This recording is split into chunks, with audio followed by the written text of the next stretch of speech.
Chapter 1. The Adoption. Picture a young woman in a hospital room in San Francisco, February 1955. She's just given birth to a boy. She's unmarried, a graduate student, and in 1955 that means she has no real choice. The baby has dark hair and searching eyes. She holds him once, maybe twice, and then she lets him go. But she has one condition, one non-negotiable requirement that will ripple forward through decades, through industries, through the lives of millions of people who don't exist yet. The couple who adopts her son must promise that he will go to college. She's adamant about this. She won't sign the papers until they agree. The couple who were supposed to adopt him back out at the last minute.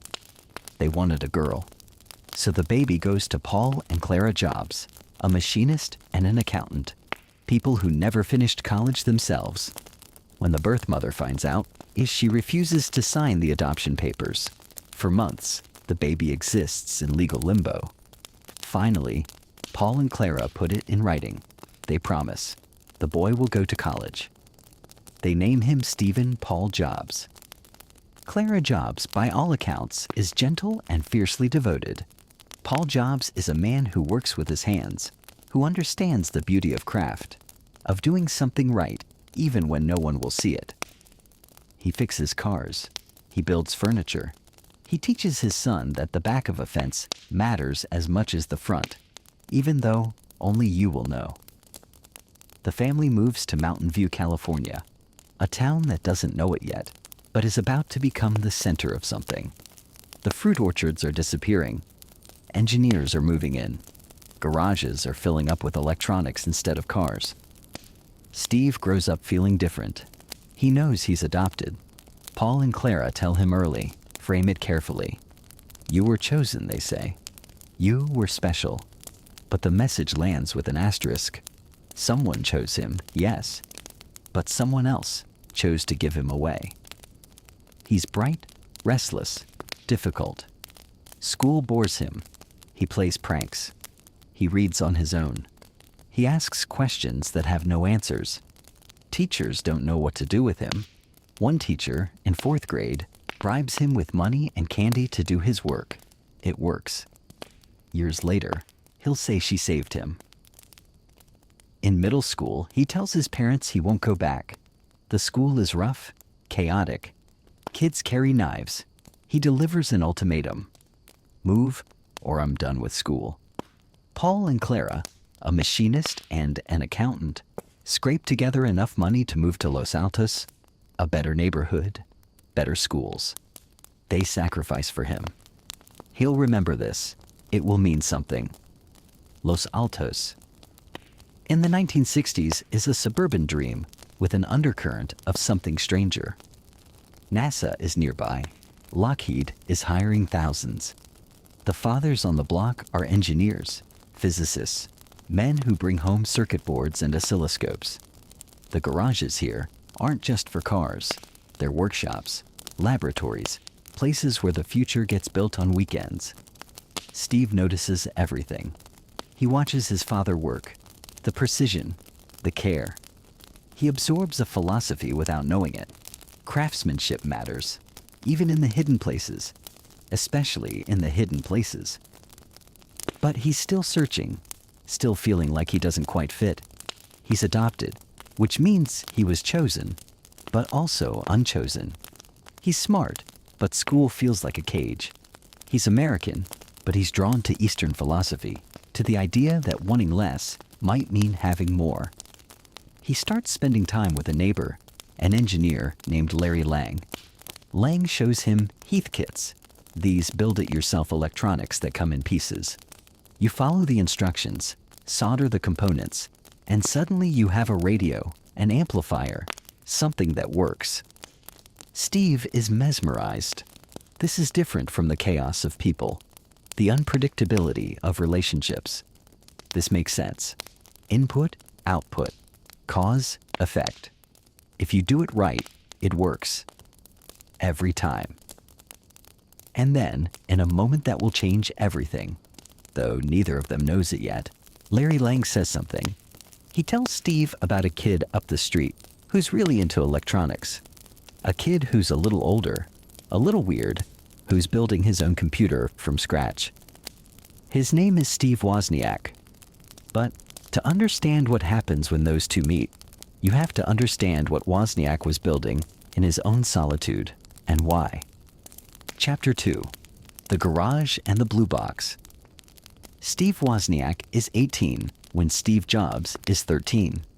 In the world of suburban teenagers, that gap is a chasm.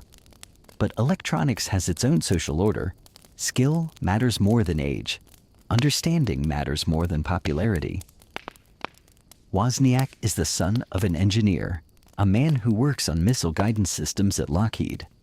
He grows up in a house where technical precision isn't just valued, it's assumed.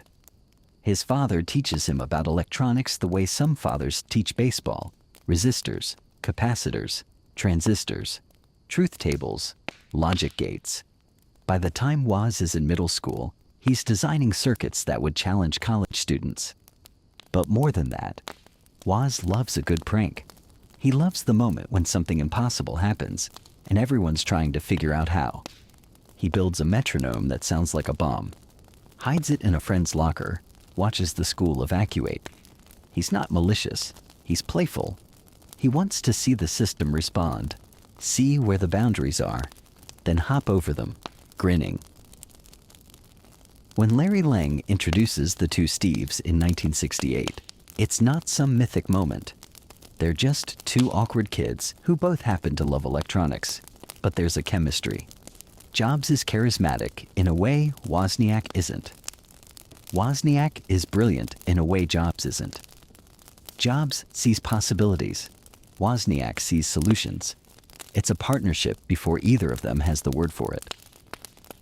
They talk about circuits and music and pranks. Wozniak shows off the things he's built. Jobs is impressed, genuinely impressed, which matters to Woz more than he'd admit. They're both loners who found another loner who speaks the same language. Then in 1971, something changes. Wozniak's mother shows him an article in Esquire magazine. It's called Secrets of the Little Blue Box. And it's about phone freaks, people who figured out how to make free long-distance calls by mimicking the tones the phone company uses to route calls. The article focuses on a blind kid with perfect pitch named Joe Angresia, who can whistle at 2600 hertz and take control of the phone system, and a mysterious figure called Cap'n Crunch, who discovered that the toy whistle in a cereal box hits exactly the right frequency. Wozniak reads the article and something ignites. This isn't just a prank. This is beautiful. This is the phone company, this massive corporate system, and it has a back door that anyone with the right knowledge can walk through. It's about understanding how things really work, the invisible architecture that everyone uses, but no one thinks about. He calls Jobs. You have to see this. They find a technical journal in the Stanford Linear Accelerator Center library that lists the exact frequencies the phone system uses. They stare at the numbers like a treasure map. And then Wozniak says, I think I can build this. He's not guessing. He knows. He can see the circuit in his head already, the oscillators and transistors arranged just so. It takes him a few hours. He builds the first version using an analog circuit, all dials and adjustments. It almost works.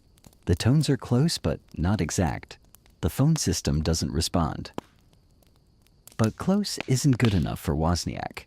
He redesigns it, this time using digital circuitry, more precise, more reliable. He and Jobs test it late at night, hearts pounding, dialing out, and listening for the click that means the system has accepted their command. And then it happens. The click, the connection, there, and Jobs sees something Wozniak doesn't, not right away. Wozniak built the blue box because it was interesting, because it was elegant, because he could. Jobs sees that they could sell these, that other people would pay for this freedom, this power. How much does it cost to build? Jobs asks. $40 maybe, Wozniak says. We could sell them for $150. And so they do. Jobs handles the sales. Wozniak handles the engineering. They advertise by word of mouth in the dorms at Berkeley. They demonstrate the boxes by calling the Pope, or trying to. They get as far as someone at the Vatican before dissolving into laughter. It's illegal, obviously. Using a blue box is fraud, theft of service. They know this. They do it anyway. Jobs gets a gun pulled on him once, trying to sell a box to a buyer who decides not to pay. They almost get caught by police during a random traffic stop.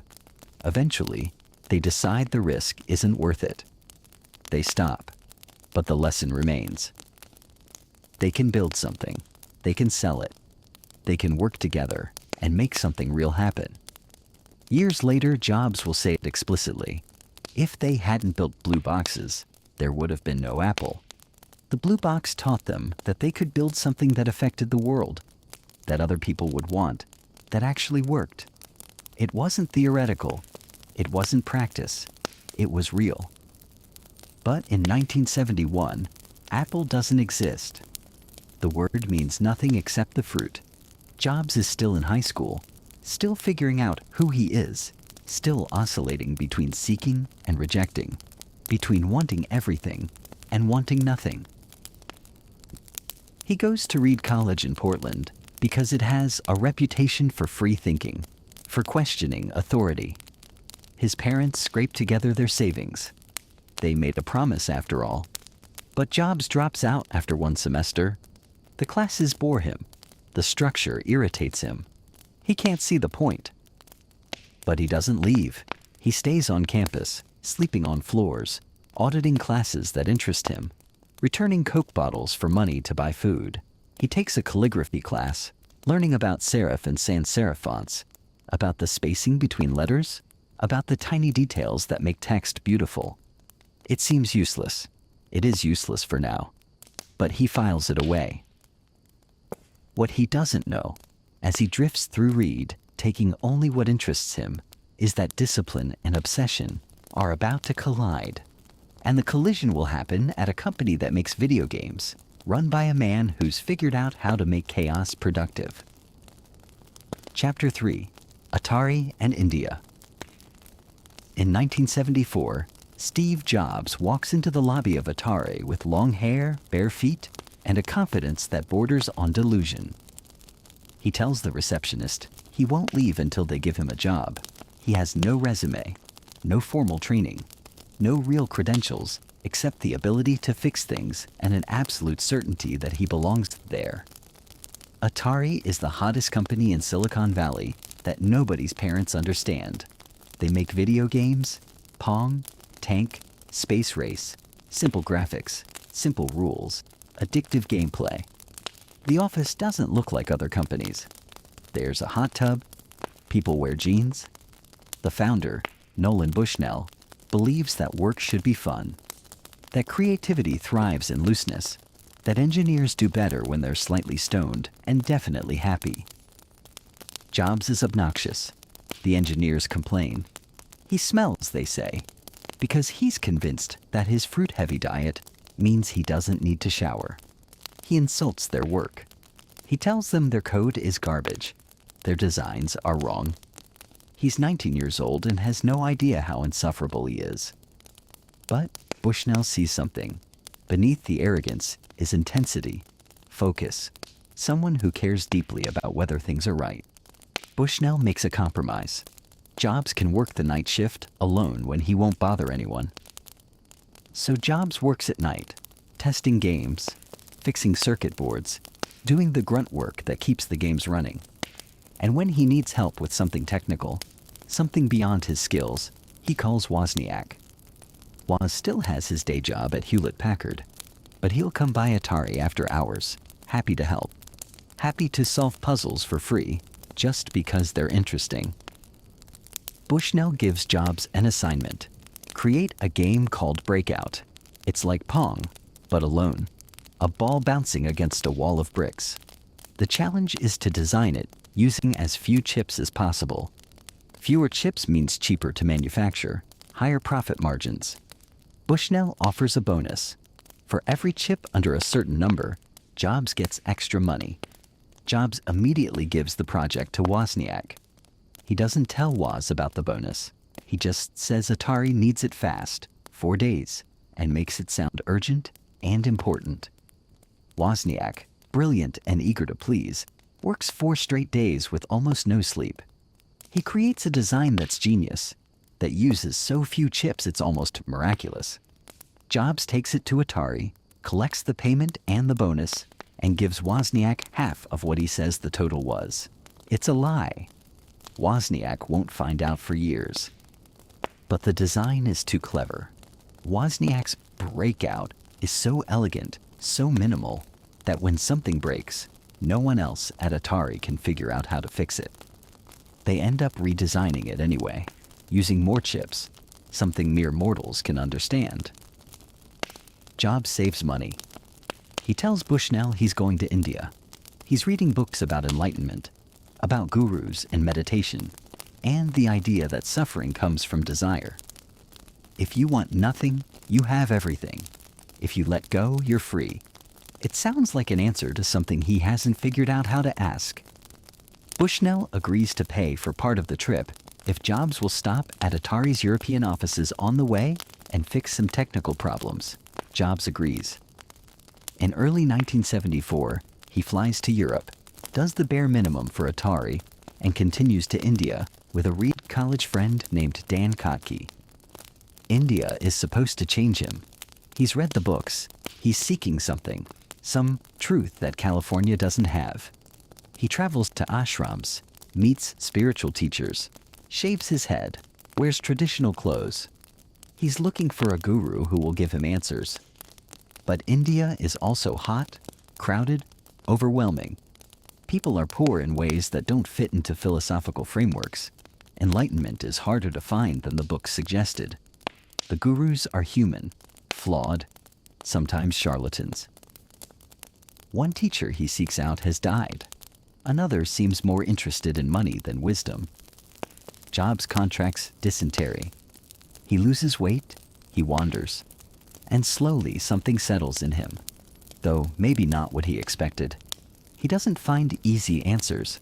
He doesn't achieve enlightenment, but he absorbs something about simplicity, about reduction, about the idea that less can be more. He sees beauty in austerity, in the discipline of letting go. When he returns to California months later, his parents barely recognize him. He's thin, still dressed in Indian clothes, his head shaved. He's changed, but not in the ways he imagined. He hasn't become peaceful. He's become more certain, more focused, as if the searching has calcified into conviction. He goes back to Atari, back to the night shift. He starts attending meetings at a commune called the All One Farm. He experiments with LSD, primal scream therapy, bizarre diets. He's trying on identities, testing boundaries, seeing what fits. He reads Be Here Now by Ram Dass. He sits zazen at the Los Altos Zen Center. He's a seeker, but he's also a kid from a working-class family who understands that money matters, that you need resources to have freedom. And Wozniak, meanwhile, is doing something that will change everything, though he doesn't think of it that way. He's going to meetings of the Homebrew Computer Club, a gathering of hobbyists and dreamers who believe computers don't have to be massive machines locked in corporate basements. They believe computers can be personal, that regular people could own them, use them, understand them. It's 1975. The Altair has just been announced, a build-it-yourself computer kit that comes in the mail.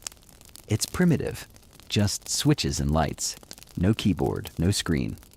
But it's a computer you can own. The Homebrew Club members pass around the manual, share ideas, help each other. There's a spirit of openness, of sharing. Information wants to be free. Knowledge should spread. No one should own ideas. Wozniak starts designing his own computer, just for fun, just to see if he can make it better, simpler, more elegant than the Altair. He's not trying to start a company. He just wants to show off at the homebrew club, earn the respect of people whose opinions matter to him. He designs it to use fewer chips than any other computer. He designs it to connect to a TV instead of requiring an expensive monitor. He designs it to have a keyboard, so you can actually type instead of flipping switches. He's solving problems elegantly, making choices that are both practical and beautiful. He shows his design to Jobs. And Jobs sees something Wozniak doesn't. Jobs sees a product. Jobs sees a company. Jobs sees a future that Wozniak is too humble or too satisfied or to imagine. We should sell these, Jobs says. Wozniak hesitates. He has a good job at Hewlett-Packard, a steady paycheck, security. He's not a businessman. He's an engineer who wants to share ideas, not sell them. But Jobs is insistent, persuasive. He talks about how they'll only lose a little money if it fails, how they'll have the experience of starting a company, how they'll never wonder what might have been. He makes it sound inevitable, obvious, the only logical choice. Wozniak talks to his friends at Hewlett-Packard. They're not interested. They make calculators, scientific instruments. They don't see a market for hobbyist computers. So Wozniak is released from any obligation. He can do this on his own. Jobs sells his Volkswagen bus. Wozniak sells his HP calculator. They scrape together about $1,000. And then Jobs says they need a name. Something simple.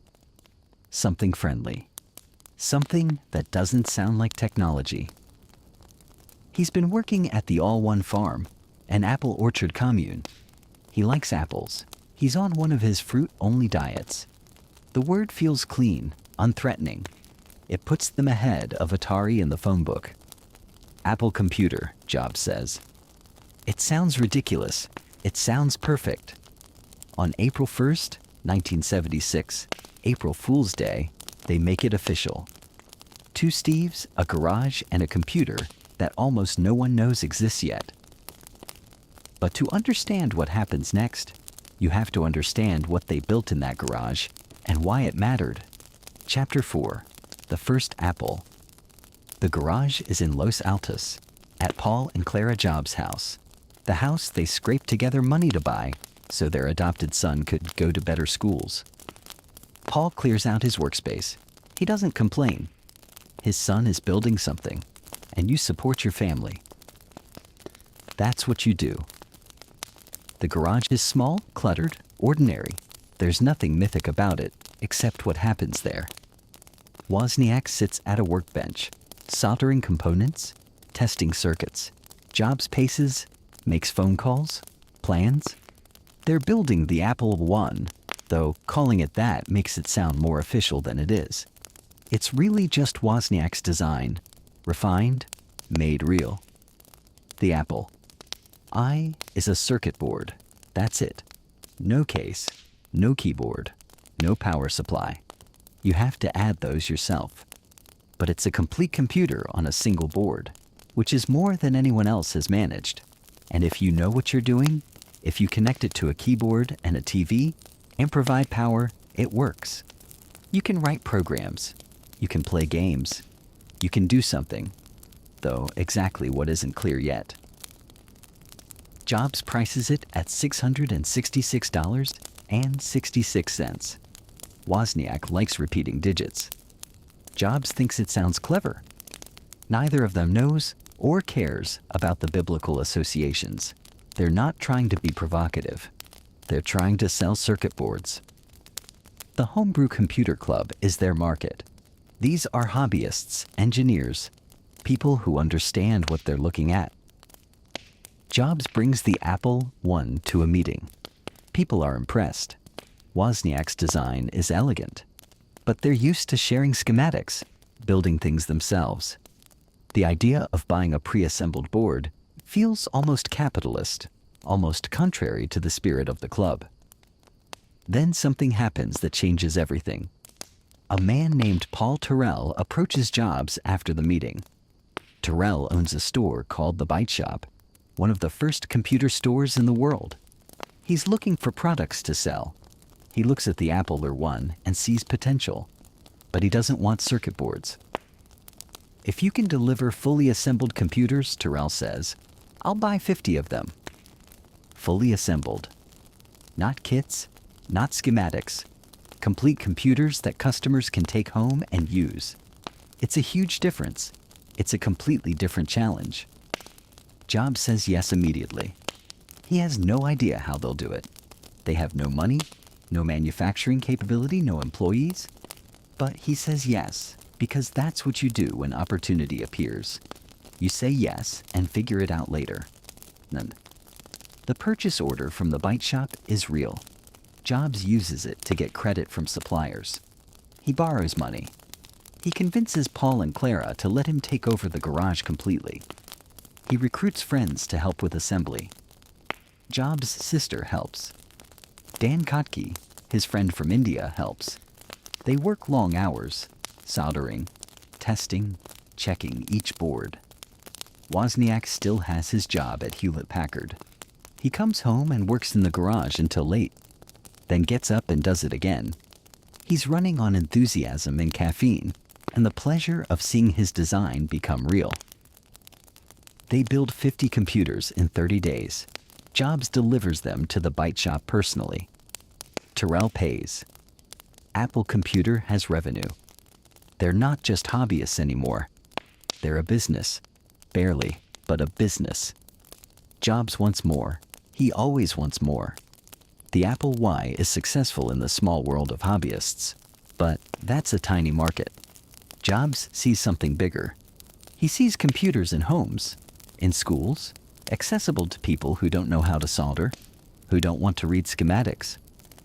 He sees normal people using computers.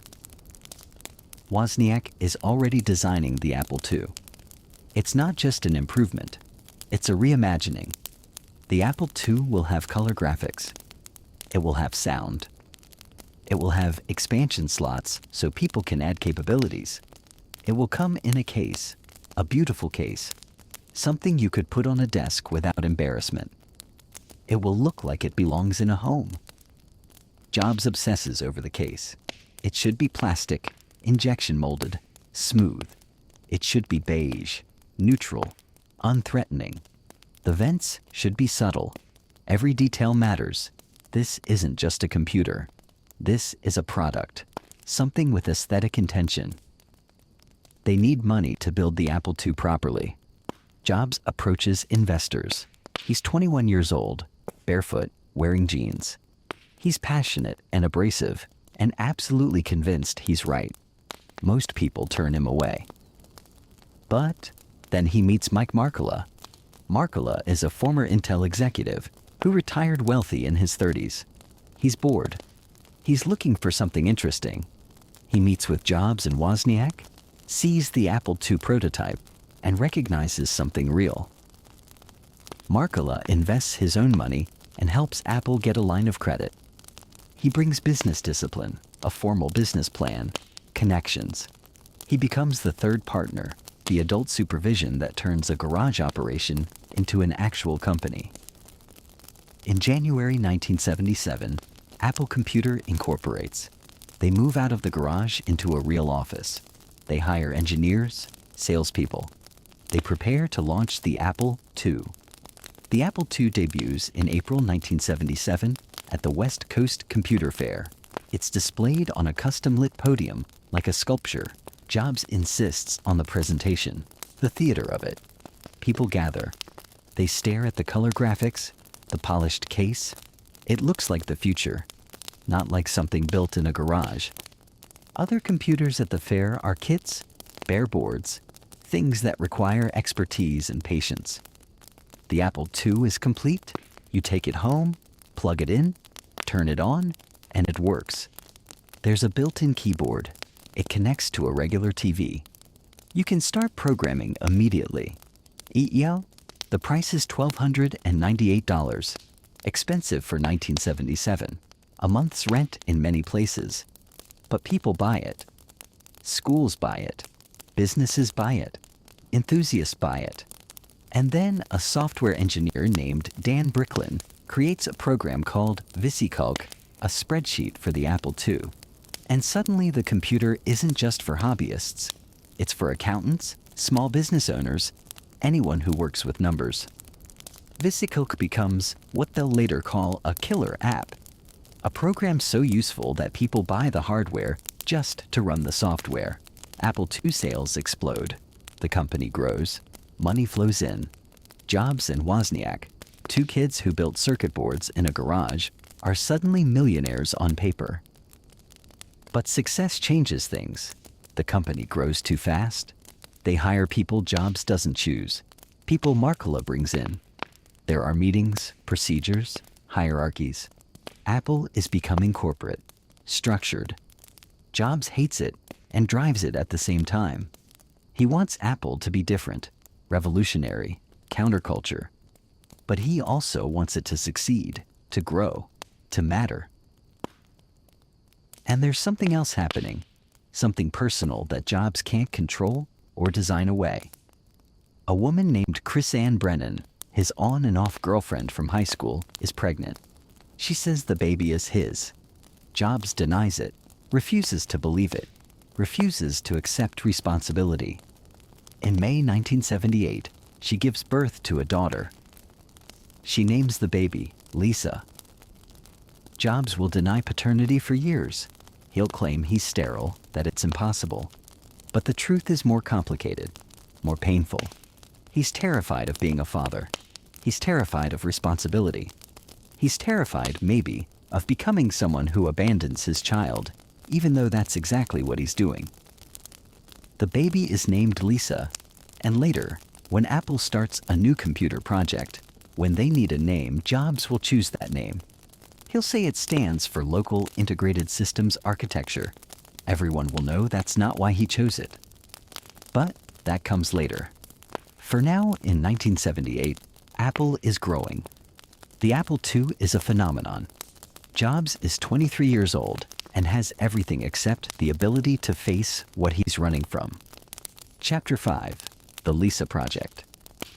There's a photograph from 1979. Steve Jobs is standing in a parking lot at Xerox PARC, the legendary research center in Palo Alto, where the future is being invented by people who don't know how to sell it.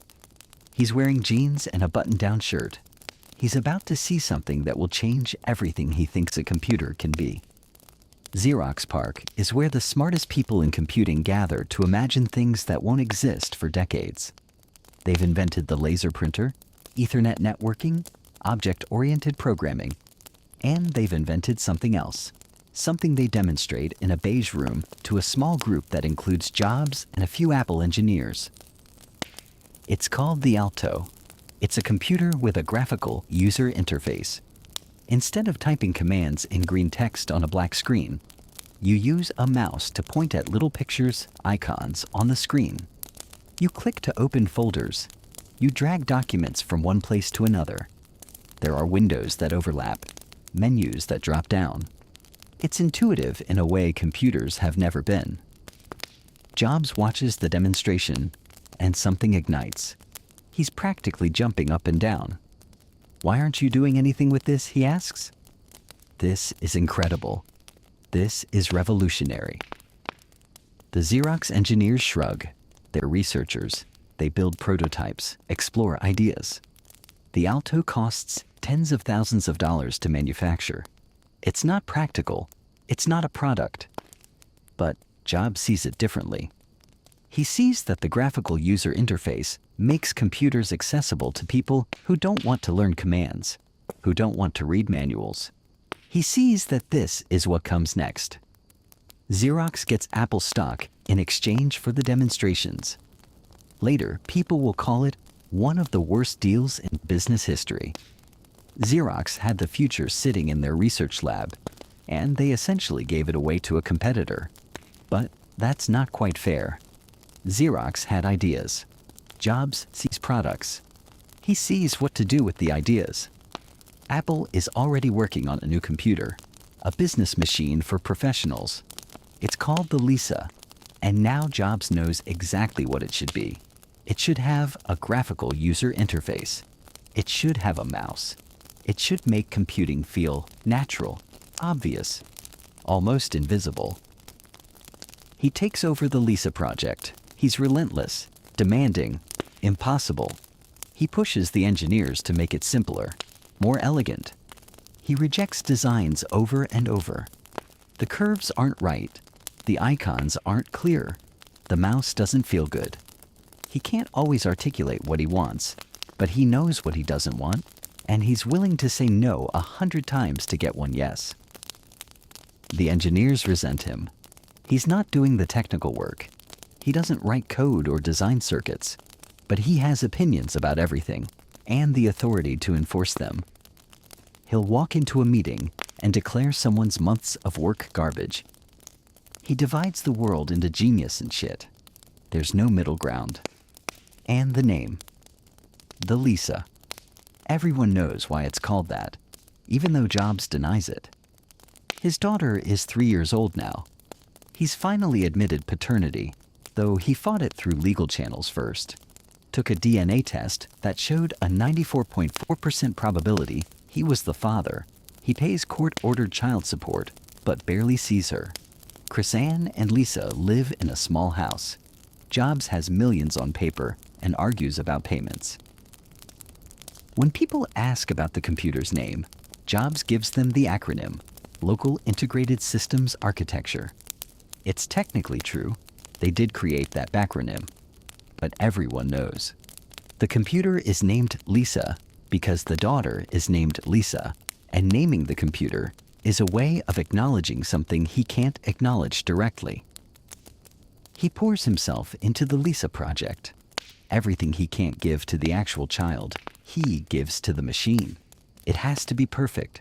It has to be revolutionary. It has to matter. But in 1980, something happens that threatens everything. John Sculley, the CEO Apple has hired to bring professional management to the company, starts to worry. The Lisa is expensive, complex, taking too long, and there's another project happening inside Apple, a smaller project led by a young engineer named Jeff Raskin. It's called Macintosh, named after Raskin's favorite Apple variety. The Macintosh is supposed to be cheap, simple, a computer for everyone. It's the opposite of the Lisa's ambition, and when Jobs starts to pay attention to it, when he realizes the Lisa's slipping away from his control because the board thinks he's too erratic, too difficult, he does what he always does. He takes over. Jobs gets himself moved off the Lisa project, or he's pushed off. The story depends on who's telling it, but the result is the same. In 1981, he becomes the head of the Macintosh project. He rates the Lisa team for their best engineers. He sets up the Macintosh division in a separate building. He hangs a pirate flag on the roof. It's better to be a pirate than join the Navy, he tells his team. The Lisa ships in January 1983. It's beautiful, advanced, everything Jobs pushed for. It has a graphical user interface, a mouse, sophisticated software. It costs $9,995, which is absurdly expensive. Businesses don't buy it. Individuals can't afford it. It's a commercial failure, though a technical achievement. Apple will lose millions. Jobs barely notices. He's already focused on the Macintosh. He's pushing his new team even harder than he pushed the Lisa team. They work 100-hour weeks. They sleep in the office. Jobs tells them they're changing the world. He tells them they're artists, not engineers. He tells them that real artists ship. The pressure is immense. People burn out. People quit. But others stay, drawn by Jobs' intensity, his vision, his absolute conviction that what they're doing matters. He makes them believe they're special, chosen, part of something historic. He obsesses over every detail. The fonts have to be perfect. He remembers that calligraphy class from Reed College. The beauty of typography. The case has to be elegant. The startup sound has to be friendly. The mouse has to feel right in the hand. When an engineer shows him a circuit board, Jobs says the chips aren't arranged beautifully enough. The engineer protests. No one will see inside. Jobs insists anyway. He remembers his father's lesson about the back of the fence. In January 1984, Apple airs a commercial during the Super Bowl. It's directed by Ridley Scott, the director of Blade Runner and Alien. It shows gray workers marching in lockstep, listening to a Big Brother figure on the screen. Then a woman in bright clothes runs in and hurls a hammer at the screen, which explodes. A voice says, "On January 24th, Apple Computer will introduce Macintosh, and you'll see why 1984 won't be like 1984. The commercial costs $900,000 and airs exactly once during the Super Bowl. But everyone talks about it. It's on the news. It's in newspapers. Apple positions the Macintosh as a revolution, a strike against conformity, against IBM's dominance, David versus Goliath, rebels versus the empire. The Macintosh launch event is pure theater. Jobs walks on stage in a dark auditorium. He opens a bag and pulls out the Macintosh, this small beige box. He inserts a disk. The computer speaks. "Hello? I'm Macintosh. It sure is great to get out of that bag." The audience erupts. Jobs is triumphant. This is his moment. The Macintosh is the computer he wanted the Lisa to be, but cheaper, simpler, more focused. It costs $2,495. It has the graphical interface, the mouse, the ease of use. It's a computer for regular people. And for a few months, it works. The Macintosh sells. People are enchanted. But then reality sets in. The Macintosh is underpowered. It has only 128 kilobytes of memory, not enough to run serious software. It's slow. It has no hard drive, no fan, because Jobs insisted it should be silent. It crashes. The software library is tiny. Sales slow, then they drop. Apple has spent millions developing and marketing the Macintosh. They need it to be a hit. It's not a hit. It's a disappointment. And Jobs, brilliant and abrasive and convinced of his own rightness, starts to become a problem. He clashes with John Sculley, the CEO he once recruited personally. He's dismissive of other divisions, calls them mediocre. He plays favorites, creates resentment. The pirate mentality works when you're winning. When you're losing, it just looks arrogant. The board starts to worry. Sculley starts to worry. Jobs is a visionary, yes, but he's also volatile, difficult, maybe a liability. In 1985, there are meetings Jobs isn't invited to. There are conversations about his role, his future. Jobs senses something. He tries to orchestrate a coup, to get the board to fire Sculley and reinstate him with full power. He lobbies board members. He makes his case. But the board sides with Sculley. They're a public company now. They need stability, predictability. They need someone who can manage. In May 1985, Jobs is removed from the Macintosh division. He keeps his title as chairman, but it's ceremonial. He has no responsibilities, no team, no power. He's 30 years old. He co-founded Apple, built it into a billion-dollar company, created products that changed an industry, and now he has an office and nothing to do. He stops coming to work. He travels. He thinks. And in September 1985, he resigns from Apple completely. He sells all but one share of his stock. He's bitter, humiliated, angry. He tells people that Sculley betrayed him, that the board was wrong, that Apple will fail without him. He's been rejected by the company he built. He's given away one child and poured his inability to connect into another, a machine named after her. He's achieved everything and lost it. He's 30 years old and has to start over. But to understand what comes next, you have to understand what exile teaches and what it takes to build something when the world thinks you've already failed. Chapter 6. The Macintosh and the Fall. The fall doesn't happen all at once. It's not a single moment, but a series of small betrayals.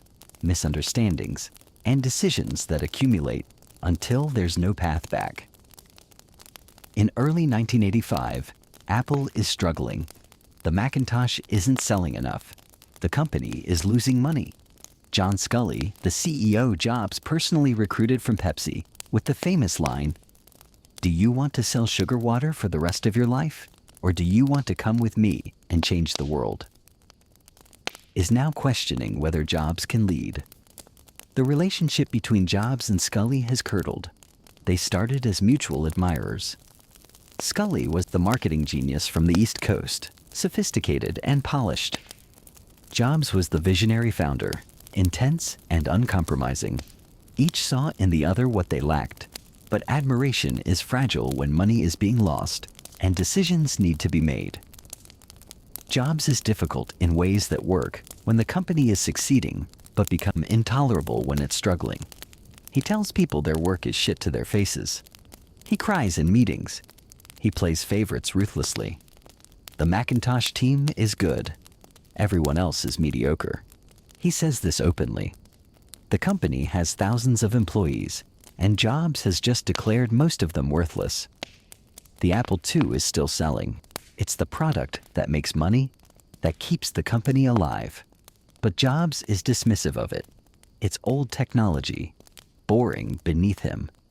The engineers who maintain it, who improve it, who keep the revenue flowing, are treated like second-class citizens. Sculley tries to manage this. He tries to smooth things over, to create structure, to make Jobs accountable. But Jobs doesn't want to be managed. He wants to create, to lead, to have his vision implemented without compromise. He's built Apple from nothing.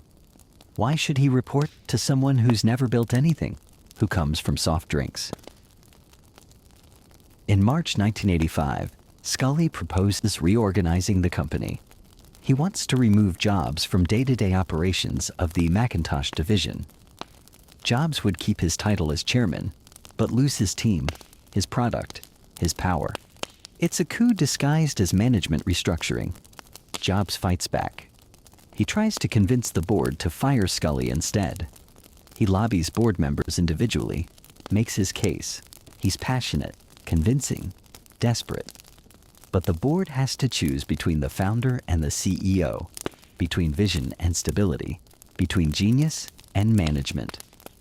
They choose Sculley. In May 1985, the board sides with the CEO. Jobs is stripped of operational duties. He's chairman in name only, a figurehead with no authority. For weeks, Jobs still comes to the office. He has nothing to do.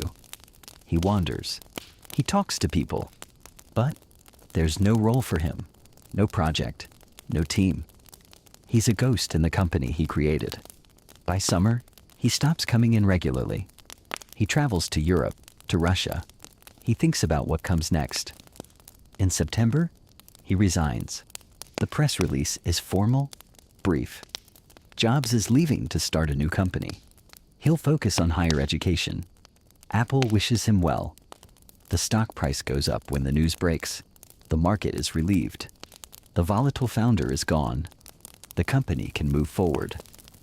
Jobs sells almost all his Apple stock, about $100 million worth. He keeps exactly one share so he can still attend shareholder meetings, still receive annual reports, still watch from the outside. It's a gesture of spite and sentiment mixed together. He takes 5 Apple employees with him to his new company. Apple sues him for it, claims he's stealing proprietary information, breaching his duties. The lawsuit is bitter, personal.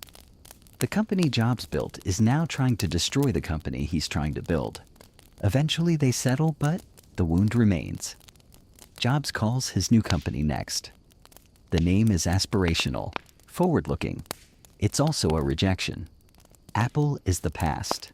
Next is what comes after. He wants to build a computer for universities, for researchers, something more powerful than the Macintosh, more sophisticated. He wants to prove that Apple was wrong, that he was right all along. He obsesses over the next computer the way he obsessed over the Macintosh. The case should be a perfect cube, Made of magnesium. It should be beautiful enough to display in a museum. The circuit board should be perfectly rectangular, all black. The components arranged with geometric precision. It doesn't matter that perfect cubes are expensive to manufacture. It doesn't matter that black circuit boards cost more than green ones. It has to be perfect. The next computer takes years to develop. Jobs is spending his own money now. The fortune he made from Apple. He invests millions. The computer is ambitious, powerful, running a sophisticated operating system based on Unix. It has object-oriented programming built in. It's ahead of its time. But it's also expensive. When the next computer finally ships in 1989, 4 years after Jobs left Apple, it costs $6,500. Universities, the target market, can't afford it in large numbers. The computer is beautiful, sophisticated, barely relevant. Sales are abysmal. Jobs is building another failure. The pattern is repeating.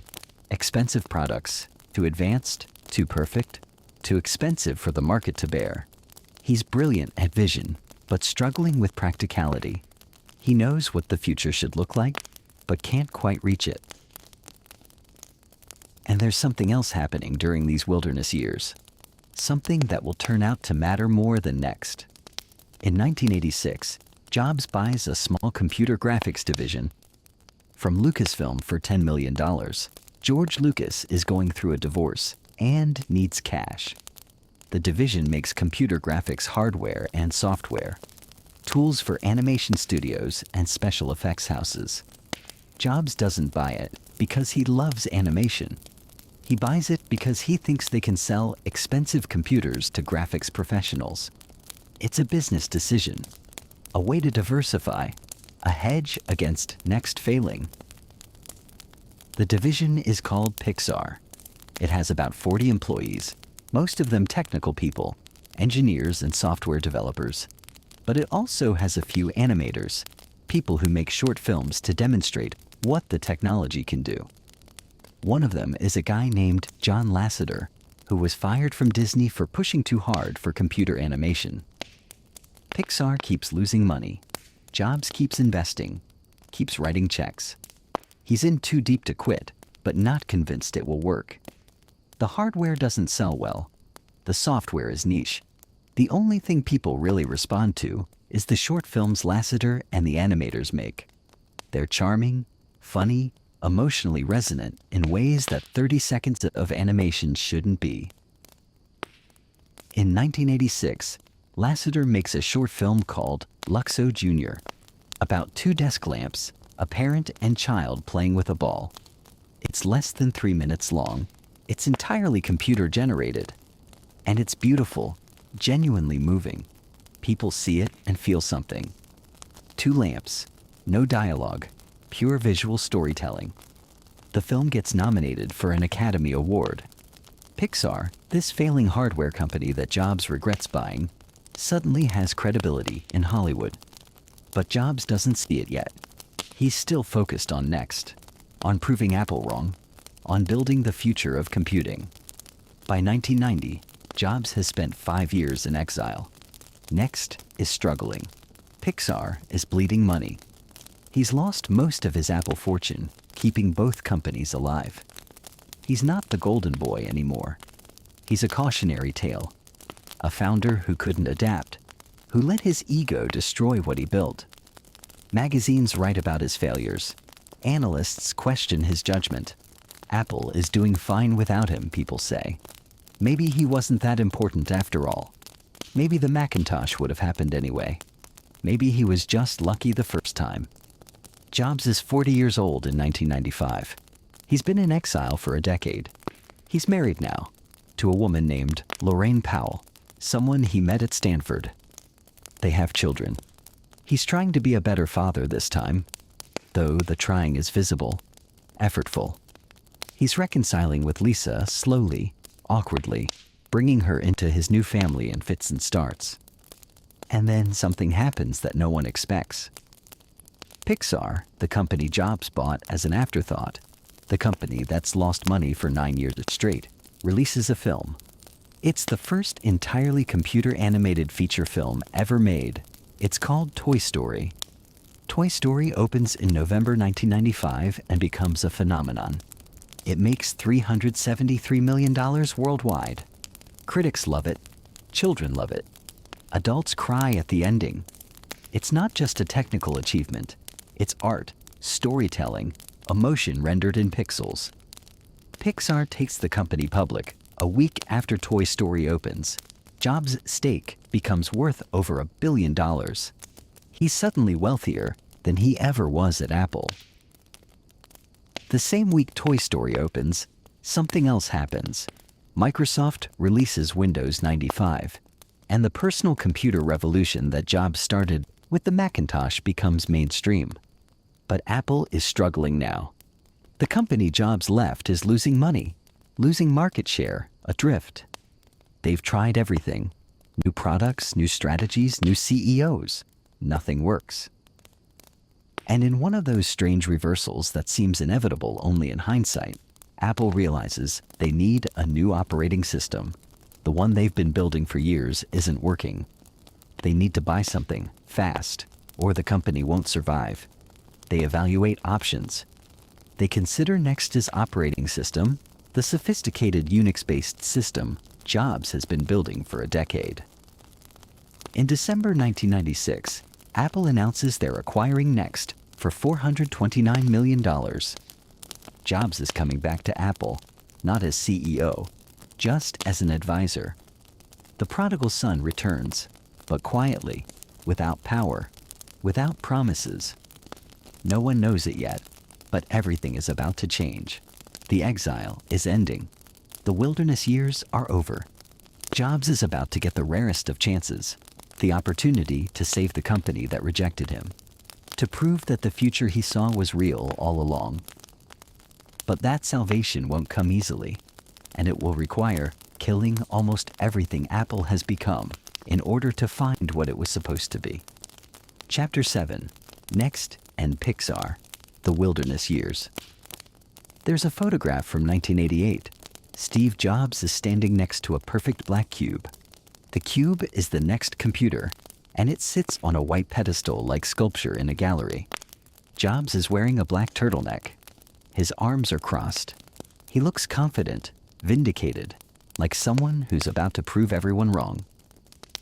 The cube cost $6,500. It took 3 years to design. The case is made of magnesium alloy, 1 foot on each side, mathematically perfect. Inside, the circuit board is matte black, the components arranged with obsessive precision. It doesn't matter that black circuit boards cost more to manufacture. It doesn't matter that the magnesium case is expensive and difficult to machine.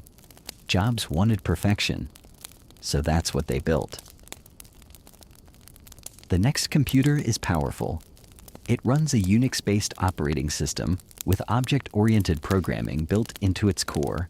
It has a digital signal processor for sound. It ships with sophisticated development tools. Tim Berners-Lee will use a Next computer to create the World Wide Web. The elegance of the machine, the sophistication of the software, it's all exactly what Jobs promised. But almost no one buys it. Universities, the target market, look at the price and choose cheaper options. Businesses don't need something this advanced. Consumers can't afford it. By 1993, Next stops making hardware entirely. They become a software company, licensing their operating system to whoever will pay for it, which isn't many people. Jobs has poured $250 million of his own fortune into Next. He's gone from being worth hundreds of millions to spending his days managing a company that can't find its market. The press calls him a has-been, a failure, someone who got lucky once with Apple, but doesn't have a second act. He keeps going anyway. He pushes his engineers. He refines the software. He believes with an intensity that borders on delusion that Next has built something important, something the world will eventually need. He's not wrong exactly. He's just early, And being early is indistinguishable from being wrong when you're losing money. The next offices don't feel like a struggling company. Jobs insists on beautiful spaces, expensive furniture, art on the walls. Appearances matter. If you act successful, if you look successful, maybe you can become successful. Or maybe you're just a millionaire burning through his fortune on magnesium cubes that nobody wants. And then there's Pixar. Pixar is worse in some ways, because Jobs never wanted it to be what it becomes. He bought it thinking he could sell high-end computers to graphics professionals. The computers don't sell. The business model doesn't work. Every year, Pixar loses money. Every year, Jobs has to decide whether to shut it down or invest more. Every year, he chooses to invest more, but without enthusiasm, without vision. He's keeping it alive out of stubbornness, out of the unwillingness to admit defeat. The Pixar offices are in Point Richmond, California, a small industrial neighborhood across the bay from San Francisco. The building is a former Del Monte cannery. Inside, animators work at desks surrounded by toys, sketches, storyboards. They're making short films, little animated pieces designed to show off what computer graphics can do. Jobs doesn't understand them. He doesn't care about animation particularly. He tolerates the animators because they're useful for marketing, but he doesn't see what they see. They're making art. He thinks they're making commercials. John Lasseter is the creative heart of Pixar. He's an animator who worked briefly at Disney before being fired for being too enthusiastic about computer animation. At Pixar, he's found a home, a place where technology and storytelling can merge. He makes short films about desk lamps and toys and geometric shapes, and somehow they have emotion, personality, weight. In 1988, Lasseter makes a short film called Tin Toy about a wind-up toy terrified of a baby. It wins the Academy Award for Best Animated Short Film. Jobs attends the ceremony, watches Lasseter accept the Oscar. It's the first time Pixar has gotten this kind of recognition, this kind of validation. But it doesn't help the bottom line. Awards don't pay the bills. Jobs tries repeatedly to sell Pixar. He approaches Microsoft, other tech companies, anyone who might take it off his hands. He's desperate, though he'd never use that word. The company keeps losing money. He's invested over $50 million. Every year, he has to choose: shut it down or keep funding it. Every year, shutting it down means admitting he was wrong. So he keeps writing checks. But the animators, led by Lasseter, have an idea. They want to make a feature film, a full-length movie, entirely computer animated. It's never been done. Traditional animation is expensive and time-consuming, but at least people know how to do it. Computer animation at feature length is theoretical, unproven. Disney is interested. They need content, and they're willing to experiment. In 1991, they agreed to a deal. Disney will finance a computer-animated feature film. Pixar will produce it. Disney will distribute it and own the rights. Pixar will get a small percentage of the profits, if there are any. It's not a good deal for Pixar. Disney has all the power, all the control. But it's a lifeline. Jobs agrees to it because the alternative is bankruptcy. Lasseter agrees to it because he'll finally get to make the film he's been dreaming about. The film is called Toy Story. It's about toys that come to life when humans aren't watching. Woody, a cowboy doll who's the favorite toy. Buzz Lightyear, a Space Ranger action figure who doesn't know he's a toy. It's a buddy comedy, a story about friendship and jealousy and learning to let go. Development is brutal. Disney executives keep giving notes, demanding changes. The script goes through revision after revision. At one point, Disney tells Pixar to make the film edgier, more adult. They write a version where Woody is sarcastic and mean. Disney watches a rough screening and nearly cancels the project. It's terrible, it's lost the heart. Draw. Lasseter and his team go back, start over. They find the emotional core again. Woody isn't mean. He's insecure. Buzz isn't stupid. He's sincere. The toys have inner lives, real feelings.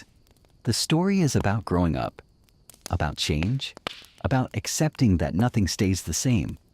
It's for children, but it's not childish. Jobs is mostly absent during production. He's running Next, trying to keep that company alive. Pixar is a distraction, an obligation. He trusts Lasseter to handle the creative side. He shows up for business decisions, negotiations with Disney, the practical matters. But he's not in the trenches. He's not shaping the film the way he shaped the Macintosh. In November 1995, Toy Story opens. Jobs takes his family to a screening. He watches children laugh, watches adults tear up at the ending when Andy plays with Woody one last time. The film makes $39 million in its opening weekend. It will make over $373 million worldwide. Critics call it a masterpiece. It gets nominated for 3 Academy Awards. 1 week after Toy Story opens, Pixar goes public. The stock offering values the company at $1.5 billion. Jobs owns 80% of Pixar. Overnight, he's worth more than $1 billion, wealthier than he ever was at Apple. The money matters, but something else matters more. Jobs has succeeded at something he didn't design, didn't control, barely understood. Pixar's success isn't his success. Not really. It belongs to Lasseter and the animators, to the writers and the technicians who spent 4 years making toys feel real. Jobs was the money, the business side, the person who kept the lights on long enough for them to finish. It's a lesson, though he won't articulate it this way for years. Sometimes the visionary's job isn't to have the vision. Sometimes it's to recognize the vision in someone else and protect it long enough to become real. But Next is still struggling. The software is elegant, but has no market. The company is small, unprofitable, irrelevant. Jobs has spent a decade in exile from Apple, and he has one success that happened almost by accident and one failure that he built intentionally. Then, in late 1996, something shifts. Apple is dying. Everyone knows it. The company has lost billions. They've gone through multiple CEOs. They've tried new products, new strategies, nothing works. The Macintosh has competitors now, and they're cheaper, more compatible, better supported. Apple's market share has collapsed to less than 4%. They're months away from bankruptcy. Apple needs a new operating system. They've been trying to build one for years. It's not working. So they start looking outside. They evaluate B Inc., a company started by a former Apple engineer.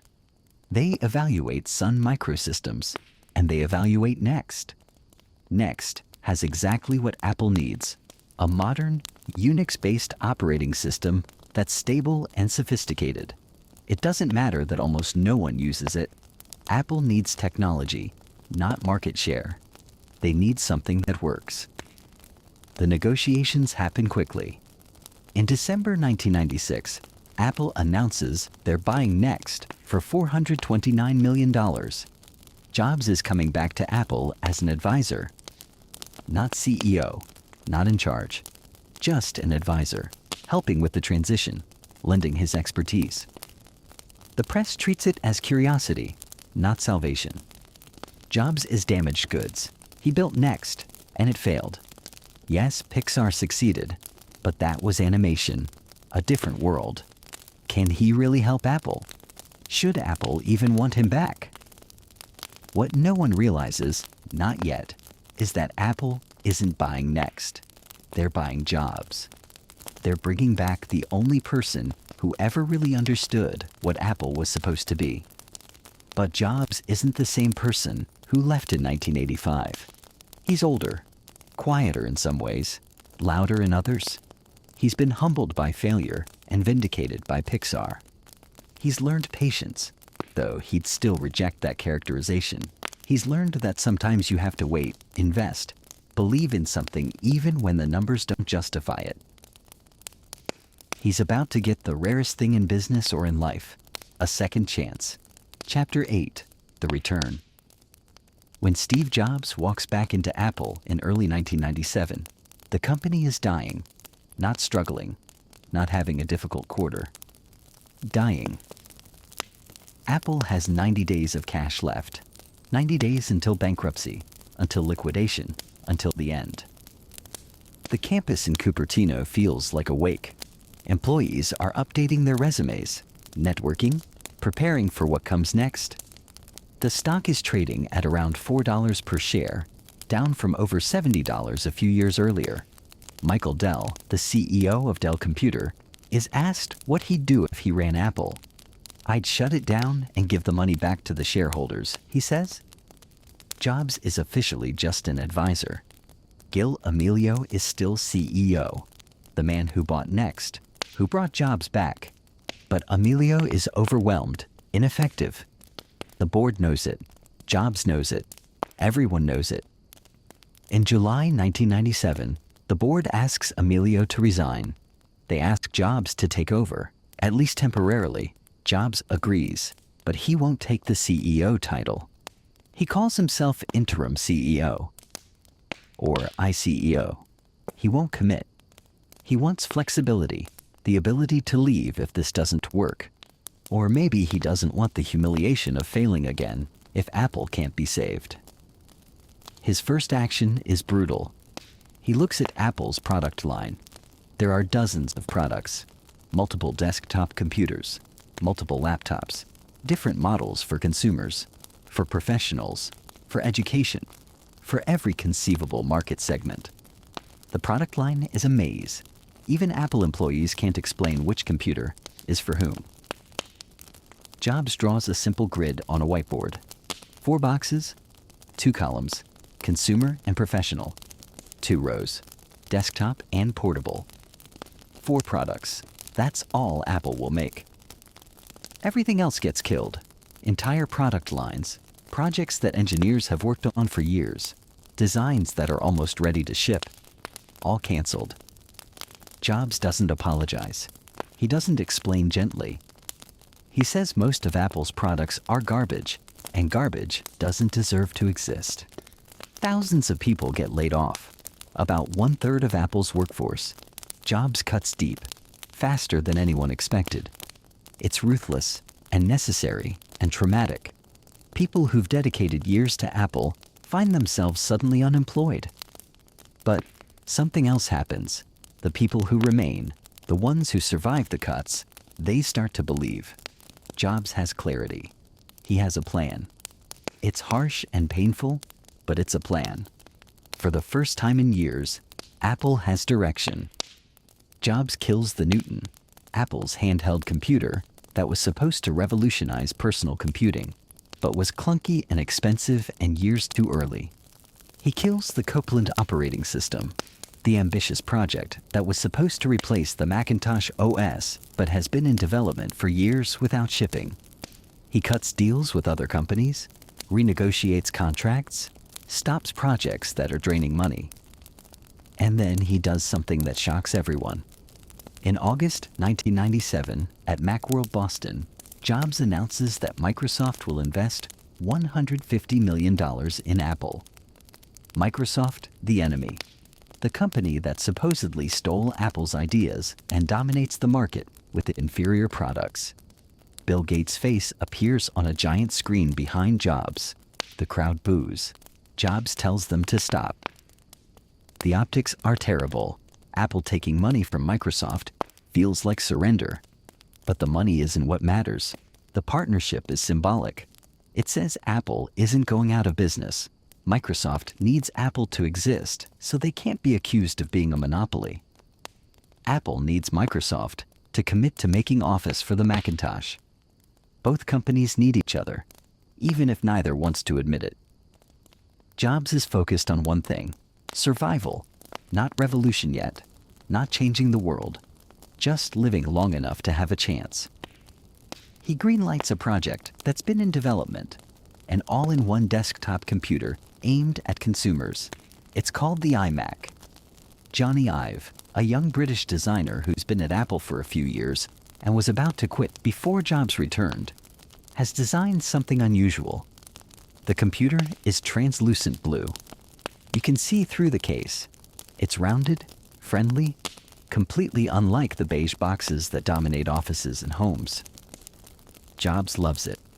He pushes Ive to make it better, simpler, more extreme. They remove the floppy drive, which everyone says is insane. How will people transfer files? Jobs doesn't care.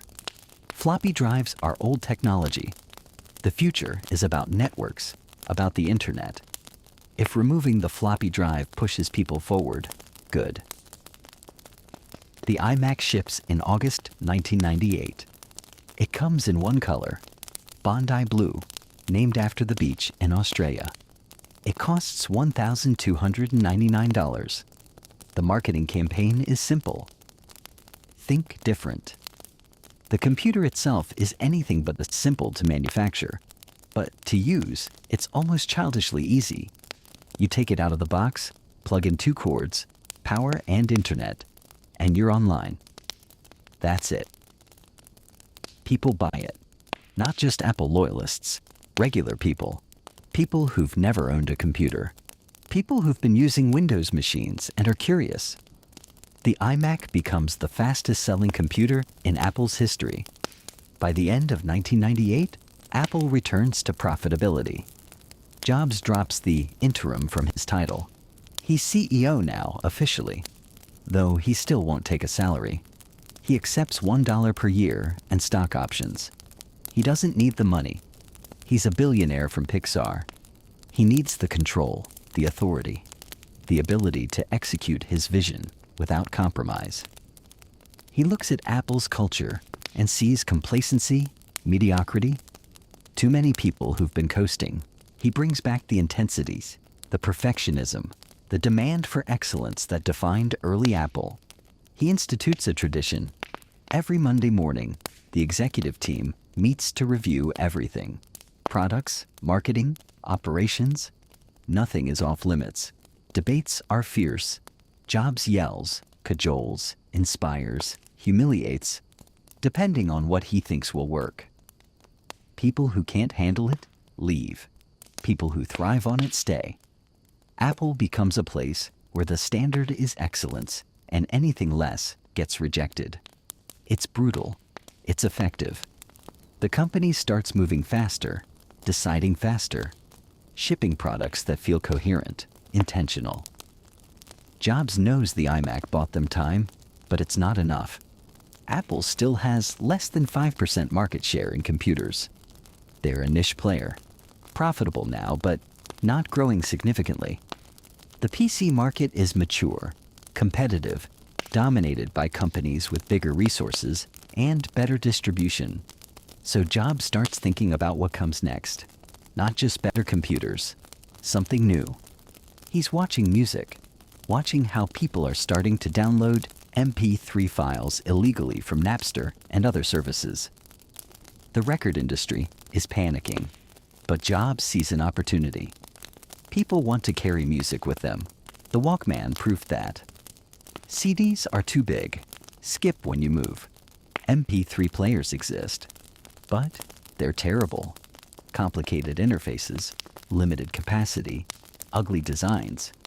What if Apple made a music player that was beautiful, intuitive, that held enough music to matter? His engineers tell him it's not Apple's business. They make computers. Music players are consumer electronics, a different world. Jobs doesn't care about categories. He cares about user experience. If people love their music, and Apple can make that experience better, that's Apple's business. In 2001, Apple introduces the iPod. It's small, white, elegant. It has a click wheel that's satisfying to use. The marketing line is perfect. 1,000 songs in your pocket. It costs $399, expensive for an MP3 player, but it holds so much more music than anything else. And it's easy. You plug it into your Mac, iTunes syncs your music library, and you're done. The iPod is successful, but there's a problem. It only works with Macs. The Mac market is tiny. If the iPod is only for Mac users, it'll always be a niche product. Jobs makes a controversial decision. Make the iPod work with Windows. Some Apple purists are furious. Why help Windows users?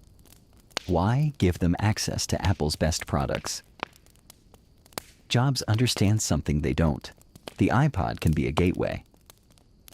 Someone buys an iPod, loves it, starts thinking maybe Apple makes other good products. Maybe their next computer should be a Mac. The iPod isn't just a music player. It's marketing for Apple's brand. In 2003, Apple releases iTunes for Windows and the iTunes Store, where you can buy songs legally for 99 cents each. The record labels are skeptical. They don't want to unbundle albums, don't want to lose control. Jobs convinces them by showing them the alternative. Napster, piracy, the complete destruction of their business model. At least with iTunes, they get paid something. The iTunes Store is an instant hit. People are desperate for a legal way to download music. Apple sells 1 million songs in the first week. The iPod goes from being a nice niche product to being a cultural phenomenon. White earbuds become ubiquitous, a status symbol, a sign that you're part of something. By 2005, Apple is unrecognizable from the dying company Jobs returned to in 1997. They're profitable, growing, culturally relevant in ways they haven't been since the 1980s. The iPod is printing money. The Mac is gaining market share slowly but steadily. Jobs is now seen as a genius CEO, someone who saved a company from bankruptcy and turned it into a consumer electronics powerhouse. He's on magazine covers. He gives keynote addresses that are treated like product theater, where people line up for hours to watch him reveal new products. But Jobs isn't satisfied. The iPod is successful, but he knows it's vulnerable. Other companies are making music players now, and some are cheaper, more open, more flexible. The iPod's dominance won't last forever. And there's something else he's noticed. People are starting to carry 2 devices, a phone and an iPod. 2 gadgets, 2 things to charge, 2 things to carry.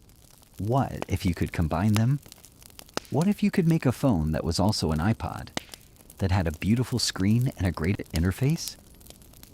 The mobile phone market is huge, billions of users worldwide, and every phone on the market is terrible. Tiny screens, physical keyboards, confusing menus, interfaces designed by engineers who have never thought about user experience.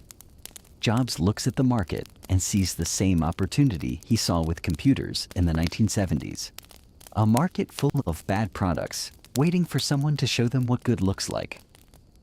In 2005, Jobs tells his executive team they're going to make a phone, not a music player with phone capabilities, a real phone that's also an iPod. That's also a tiny computer. They think he's crazy. Apple doesn't know anything about phones. The carriers control everything. The market is impossible to break into. Jobs doesn't care.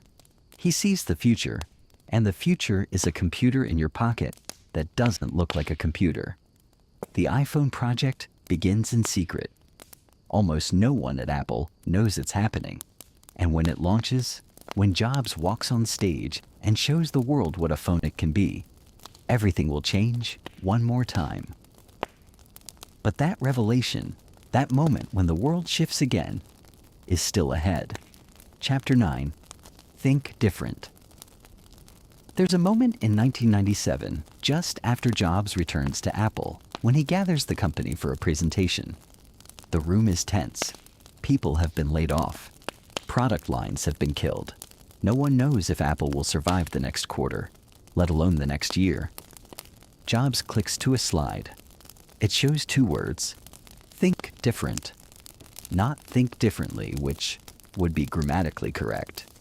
Think different. Like think victory or think big. It's a command, a philosophy, an identity. He tells them that Apple's customers aren't just buying computers. They're buying into a worldview. They're people who see the world differently, who don't accept the status quo, who believe they can change things. Apple's job is to make tools for those people, to honor them, to give them what they need. The Think Different campaign launches with a television commercial, black and white footage of revolutionary figures. Albert Einstein, Martin Luther King Jr., John Lennon, Muhammad Ali, Gandhi, Picasso. A voice says, "Here's to the crazy ones, the misfits, the rebels, the troublemakers, the round pegs in the square holes." The commercial never shows a computer. It's selling an idea, a tribe, a sense of belonging. If you use Apple products, you're one of these people. You're creative, rebellious, someone who makes a difference. It's brilliant marketing, but it's also a constraint. Apple can't just make good products. They have to make products that embody this philosophy, that feel different, that push boundaries. Every product launch becomes a test. Does this live up to the promise? Does this deserve the Apple name? But the iMac passes the test. Translucent blue, rounded, friendly. It looks like no computer before it. People put them on display like art. Later, Apple releases iMacs in multiple colors: tangerine, lime, strawberry, blueberry, grape. Colors have names like fruit or candy, not beige or gray. The computer becomes personal, expressive, fun. Jobs is relentless about design. He and Johnny Ive develop a partnership that will define Apple for the next decade. Ive is quiet, where Jobs is loud, but he shares Jobs' obsession with detail, with simplicity, with making things that are beautiful, even in the parts no one sees. They kill the beige boxes. Everything Apple makes will have personality, intention. The Power Mac G4 Cube launches in 2000. A transparent cube sitting on a clear plastic base. The computer suspended in acrylic. It's gorgeous. It's also expensive and not particularly practical. It fails commercially, but it makes a statement. Apple would rather fail while trying something beautiful than succeed with something boring. Jobs rebuilds Apple's retail strategy from scratch. In 2001, Apple opens its first retail stores. The consultants say it's insane. Gateway tried retail stores and failed. People buy computers online now or at big box retailers. No one wants to go to a computer store. Jobs doesn't listen. He designs the stores himself with obsessive attention. The tables are made from a specific type of wood. The layout is open, inviting. There are no commissioned salespeople, just staff who help you explore. The Genius Bar offers technical support, a place where people can bring broken devices and get help without judgment. The stores open in nice malls, expensive locations. The early results are mixed, but slowly they become destinations. People come to touch the products, to see them in person. The stores become Apple's best marketing, places where the brand experience is complete, controlled, intentional. Everything is part of the same story. Think different. Be creative. Don't settle for good enough. The iMac, the stores, the advertising, they're all reinforcing the same message. And it works. Apple's brand becomes aspirational. People don't just want the products. They want to be the kind of person who uses the products. But Jobs knows brand loyalty only matters if the products deliver. The iPod delivers. It's not just a music player. It's a status symbol, a fashion accessory. The white earbuds become iconic. You see them on the subway, in coffee shops, everywhere. They signal something. I have good taste. I'm part of this tribe. Jobs starts wearing a uniform. Black turtleneck, blue jeans, New Balance sneakers. It's practical. He doesn't have to think about what to wear. But it's also branding. He becomes recognizable, iconic. When he walks on stage at a keynote, everyone knows what he'll be wearing. The consistency becomes part of the mystique. The keynotes themselves become events. Jobs rehearses for weeks. Every word is chosen. Every pause is timed. He reveals products slowly, building anticipation. One more thing, he'll say near the end, and the audience knows something special is coming. The reveals are theatrical, almost religious. People cheer for gadgets like they're watching a rock concert. Critics say it's a cult. They're not entirely wrong. Apple users defend the brand with fervor. They line up overnight for product launches. They buy products immediately, trusting that if Apple made it, it must be good. The relationship between Apple and its customers isn't transactional, it's emotional, tribal. Jobs cultivates this intentionally. He reads the emails customers send him. Sometimes he responds, usually curtly. "Sent from my iPhone," his emails say, which becomes its own form of marketing. He's accessible but distant, like a benevolent dictator who occasionally acknowledges the peasants.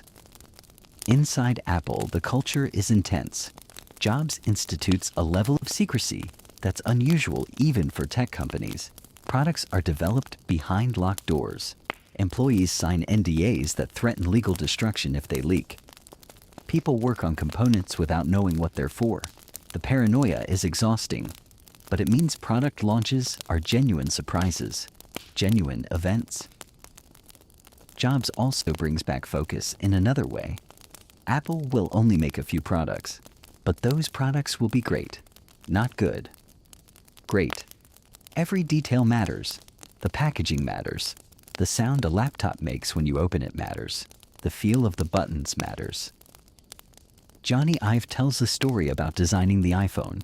They spent weeks on the corner radius, the curve where the glass meets the edge. Jobs kept rejecting it. Too sharp. Too round. Not right. Finally, they found the exact radius that felt perfect, that looked beautiful from every angle. Weeks of work on something most people would never consciously notice. But Jobs knew people would feel it, even if they couldn't articulate why. This obsession extends to everything. The power cables have magnetic connectors so they don't yank your laptop off the desk if you trip. The startup sound is carefully composed, welcoming. The fonts are beautiful because Jobs remembered that calligraphy class from Reed College, remembered learning that letters could be art. By 2005, Apple is a company transformed. They're no longer the scrappy underdog barely surviving. They're profitable, growing, culturally relevant. The iPod is everywhere. The Mac is gaining market share. The retail stores are making money.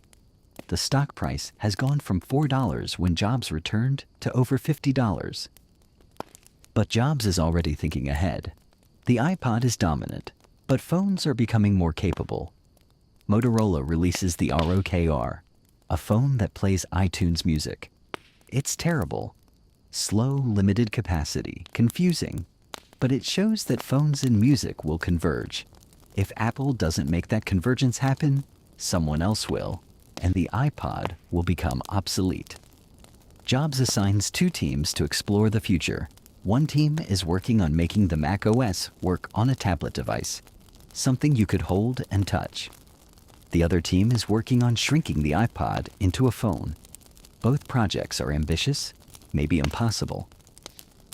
The tablet team makes progress faster. They develop a prototype with a touchscreen, pinch to zoom, a virtual keyboard. It's amazing. Jobs loves it. But then he realizes something. This technology should go into a phone first. Phones are a bigger market. Phones are more essential.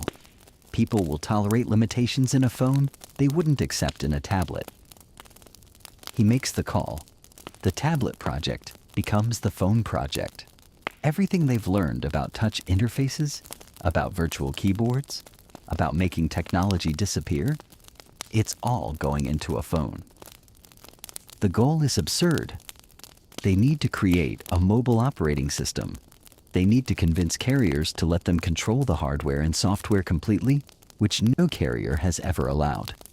They need to make a phone with no physical keyboard work, which everyone says is impossible. They need to do it in secret while running the rest of Apple's business. Jobs tells the team they have 2 years. The product needs to ship in 2007. If they fail, Apple's momentum stalls. If they succeed, everything changes. The pressure is immense. Engineers are working 100-hour weeks. Jobs reviews every detail, rejects designs constantly. The phone needs to be beautiful. It needs to be intuitive. It needs to feel magical. Anything less is failure. And there's another pressure Jobs doesn't talk about publicly. In 2003, he was diagnosed with pancreatic cancer. It's a rare form, an islet cell neuroendocrine tumor, slower growing than most pancreatic cancers. The doctors say surgery can probably cure it. But Jobs, drawn to alternative medicine, to Eastern philosophy, to the idea that the body can heal itself, delays the surgery for 9 months. He tries special diets, acupuncture, herbal remedies. Eventually, he has the surgery in 2004. The doctors remove the tumor. They say they got it all, that the prognosis is good. But cancer is unpredictable. Jobs knows this. He knows his time might be limited. He's in his early 50s and building products that might outlive him. It makes him more urgent, more demanding. There's no time for mediocrity, no time for compromise. The iPhone has to be perfect because it might be his last revolutionary product. In early 2007, everything is ready. The iPhone exists. It works. Jobs will walk on stage at Macworld in San Francisco and show the world something they've never seen before. But first, he needs to convince them that what they're about to see is real. Chapter 10. The iPod and the iTunes Store. Picture a problem that seems simple, but isn't. People love music. They want to carry it with them. But in 2000, the solutions are all inadequate. CDs are too big. They skip when you move. Mini disc players never caught on outside Japan. MP3 players exist, but they're terrible. They hold maybe 30 songs. The interfaces are confusing, designed by engineers who've never thought about user experience. Uploading music requires reading manuals, installing drivers, following multi-step processes that feel like programming. And then there's Napster. Millions of people are downloading music illegally because legal alternatives don't exist or don't work. The record industry is suing college students, trying to legislate away a problem that's really about user experience. People don't want to steal. They just want music to be easy, portable, accessible. Jobs sees all this and recognizes a pattern he's seen before. A market exists. The products in that market are inadequate. No one has thought about the complete experience. It's the personal computer in 1976. It's the graphical user interface in 1984. It's an opportunity. He tells his team Apple is making a music player. They're skeptical. Apple makes computers. Music players are consumer electronics, a different business with different distribution channels and different competitors. But Jobs doesn't think in categories. He thinks in experiences. If Apple can make the experience of listening to music better, that's Apple's business. The team starts with the hard drive. Music files are large. To hold a meaningful library, you need storage. Most MP3 players use flash memory, which is limited and expensive. But tiny hard drives exist, the kind used in laptops. What if you put a laptop hard drive in a device the size of a deck of cards? They source a 1.8-inch hard drive from Toshiba. It holds 5 gigabytes, enough for about 1,000 songs. It's more storage than any portable music player has ever had. The phrase writes itself, 1,000 songs in your pocket. But storage is only part of the solution. The interface has to be perfect. Jobs looks at existing MP3 players and sees complexity everywhere. Buttons for play, pause, skip, menu, back. tiny screens with microscopic text. To find a song, you navigate through nested menus, each step requiring multiple button presses. Tony Fidel, the engineer leading the project, proposes a scroll wheel, a circular touch-sensitive pad that lets you move through lists quickly. Jobs loves the concept, but pushes further. The wheel should click, should give physical feedback. It should feel satisfying to use. They iterate obsessively. The wheel is too sensitive, not sensitive enough. The clicks are too loud. The menu hierarchy is too deep. Every detail gets questioned, refined, tested. Jobs insists the device should be white, not black. White feels clean, pure, different from every other gadget. The earbuds should be white too, so people can see from across a room that you're using an Apple product. The iPod is announced in October 2001. Jobs walks on stage, reaches into his pocket, pulls out the device. It's small, elegant, with a white front and a polished chrome back. The scroll wheel dominates the interface. The screen is black and white, just text, no graphics. It's minimal, focused, beautiful. With iPod, listening to music will never be the same again, Jobs says. The price is $399. Critics immediately call it too expensive. You can buy MP3 players for $100. Why would anyone pay 4 times that for an Apple device? And it only works with Macs, which means the potential market is tiny. But people who buy it love it. The interface is intuitive. You spin the wheel, songs fly by. You click, it plays. Syncing with iTunes is automatic. Plug in the FireWire cable, and your entire music library transfers in minutes. The experience is seamless, in a way nothing else is. Jobs knows the Mac-only limitation is killing the iPod's potential. In 2002, Apple releases iPods that work with Windows. It requires developing iTunes for Windows, which some Apple purists see as betrayal. Why help Windows users? Why give them access to Apple's best products?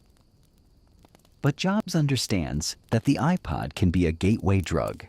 Someone buys an iPod, loves it, starts thinking maybe Apple makes other good products too. Maybe their next computer should be a Mac. The iPod isn't competing with Macs. It's marketing for Macs. The Windows-compatible iPod sells, not just to tech enthusiasts, but to regular people. Teenagers, parents, commuters. The white earbuds become ubiquitous. You can spot iPod users everywhere by the white cord snaking up to their ears. But there's still a problem. Getting music onto the iPod requires either ripping CDs, which is time-consuming, or downloading from file-sharing services like Napster or Kazaa, which is illegal. The record industry is in crisis. CD sales are collapsing. Digital piracy is rampant. The industry's solution is lawsuits and DRM, digital rights management systems, so restrictive they punish paying customers. Jobs sees an opportunity. What if Apple created a legal way to buy digital music? What if you could browse a massive library, preview songs, buy what you want for a reasonable price, and have it instantly synced to your iPod? He approaches the record labels. They're desperate but suspicious. They've been burned by technology companies before. They don't want to lose control, don't want their albums unbundled into individual tracks. Jobs argues that it's already happening. Napster has unbundled everything. At least with iTunes, they get paid. The negotiations are brutal. The labels want higher prices, more restrictions, more control. Jobs holds firm on several points. Songs will cost 99 cents each. No variable pricing. DRM will be light enough that customers don't feel punished, and every label has to participate. If one holds out, the service doesn't work.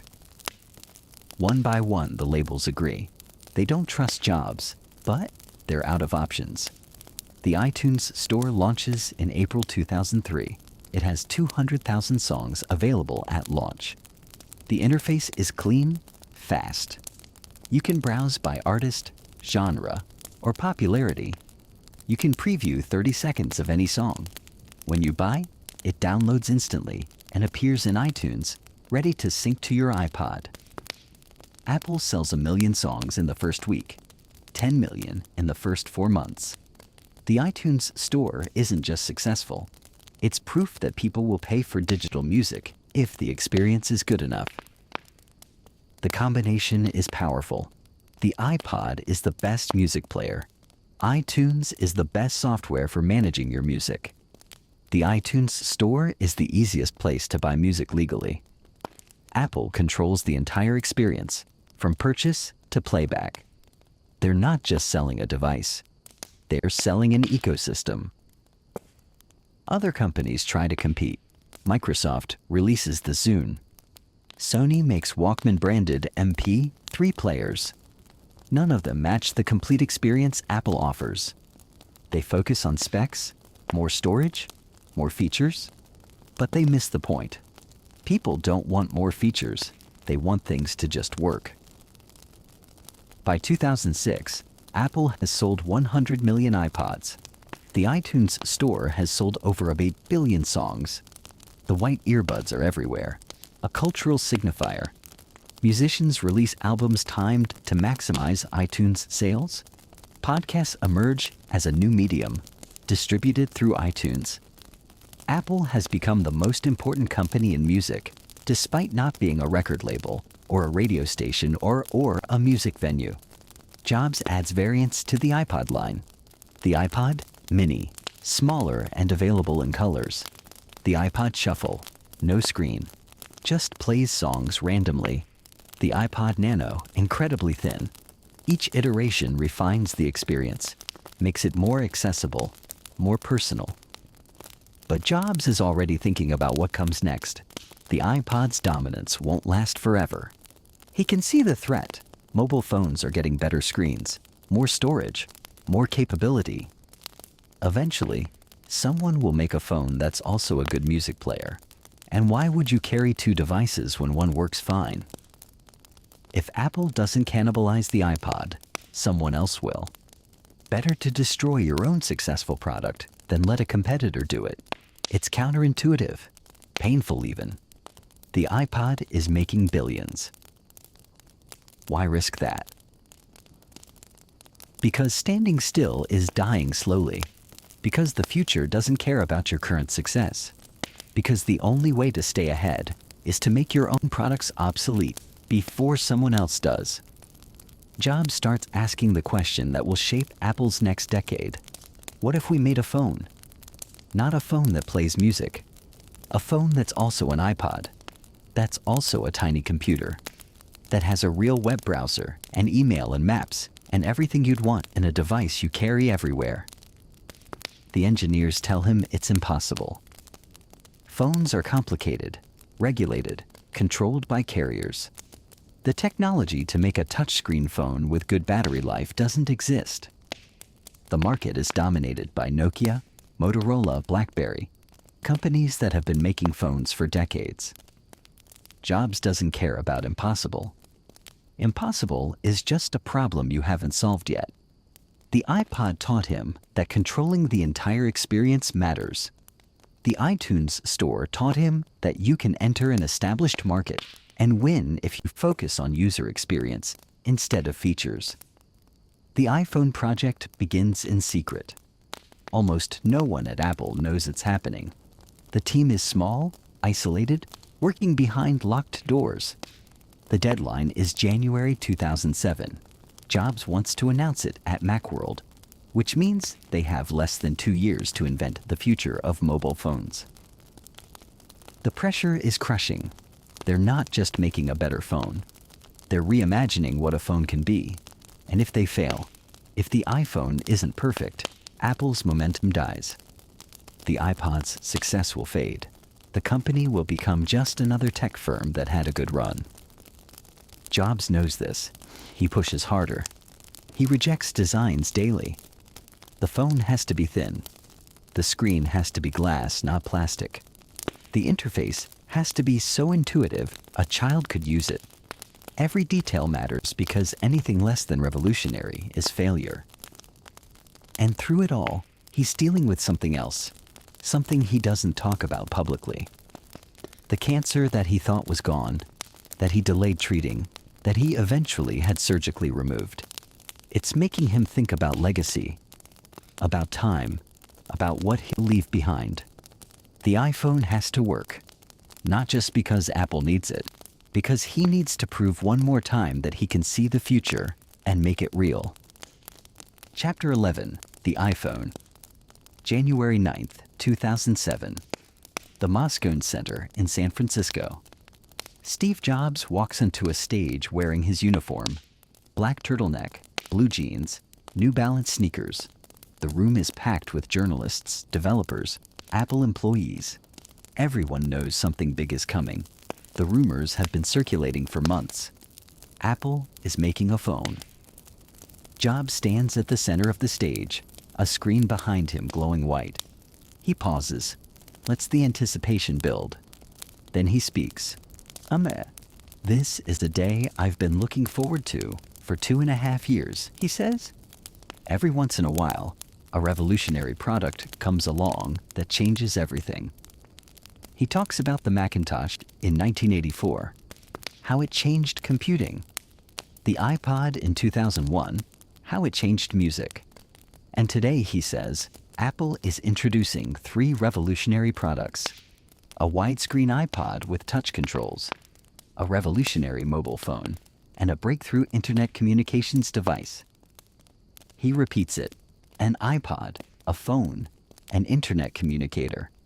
The audience applauds each time, not quite understanding. Are you getting it? Jobs asks, grinning. These are not 3 separate devices. This is one device. The screen behind him shows 3 icons merging together. The audience erupts. This is it, the phone everyone has been waiting for. And we are calling it iPhone. What Jobs shows them over the next 90 minutes is something no one has seen before. Not just a phone, but a reimagining of what a phone can be. There's no keyboard, no stylus, just a large glass screen that responds to your fingers. You touch an icon, it opens. You swipe to scroll. You pinch to zoom. It's intuitive in a way that doesn't require explanation. He demonstrates the phone, making a call to someone at Starbucks, ordering 4,000 lattes to go. The audience laughs. He shows the music player, flipping through album covers with a flick of his finger. He shows the web browser, actual websites, not the stripped-down mobile versions that other phones display. He shows Google Maps, zooming in on the Macintosh Center with a pinch of his fingers. The technology looks like science fiction, but it's real. It's shipping in June. It will cost $499 for the 4 GB model, $599 for 8 GB, with a 2-year AT&T contract. The tech press goes insane. Some love it immediately. Others are skeptical. $599 for a phone? That's insane. It doesn't have a physical keyboard, which means typing will be terrible. It's on AT&T's slow network. It doesn't have third-party apps. The battery isn't replaceable. Steve Ballmer, CEO of Microsoft, laughs at it. $500? Fully subsidized? With a plan? I said that is the most expensive phone in the world, and it doesn't appeal to business customers. BlackBerry's CEO sees the demo and isn't worried. It's a nice design, he says. But phones are about email, about messaging, about keyboards. Touchscreens are fine for occasional use, but not for serious work. Nokia, the dominant phone maker with over 40% global market share, barely responds. They've been making phones for decades. Apple is a computer company. How hard can phones be? But between January and June 2007, something builds. The anticipation becomes feverish. People camp outside Apple stores days before the launch. The media coverage is relentless. This isn't just a product launch, it's a cultural event. Jobs knows the actual device has to deliver. All the hype means nothing if the phone disappoints. The team works around the clock. The software isn't quite ready. There are bugs, crashes, features that don't work consistently. They triage ruthlessly, fixing what they can, working around what they can't. On June 29, 2007, the iPhone goes on sale. Apple sells 270,000 units in the first 30 hours. The reviews are rapturous. The touchscreen works better than anyone expected. The lack of a keyboard isn't a problem because the virtual keyboard is smart, autocorrecting, predictive. The web browser is revolutionary for a phone. Actual websites, not mobile sites. People who buy the iPhone become evangelists. They show it to friends, to strangers. Watch this. See how I can zoom in on a photo. See how I can scroll through my music. It's not just functional, it's delightful. Technology that makes you smile. But there are problems. A tense network is overwhelmed. Calls drop constantly. Data is slow. The iPhone doesn't have apps beyond what Apple built in. No games, no specialized tools, nothing except what ships on the device. And it's expensive, even subsidized.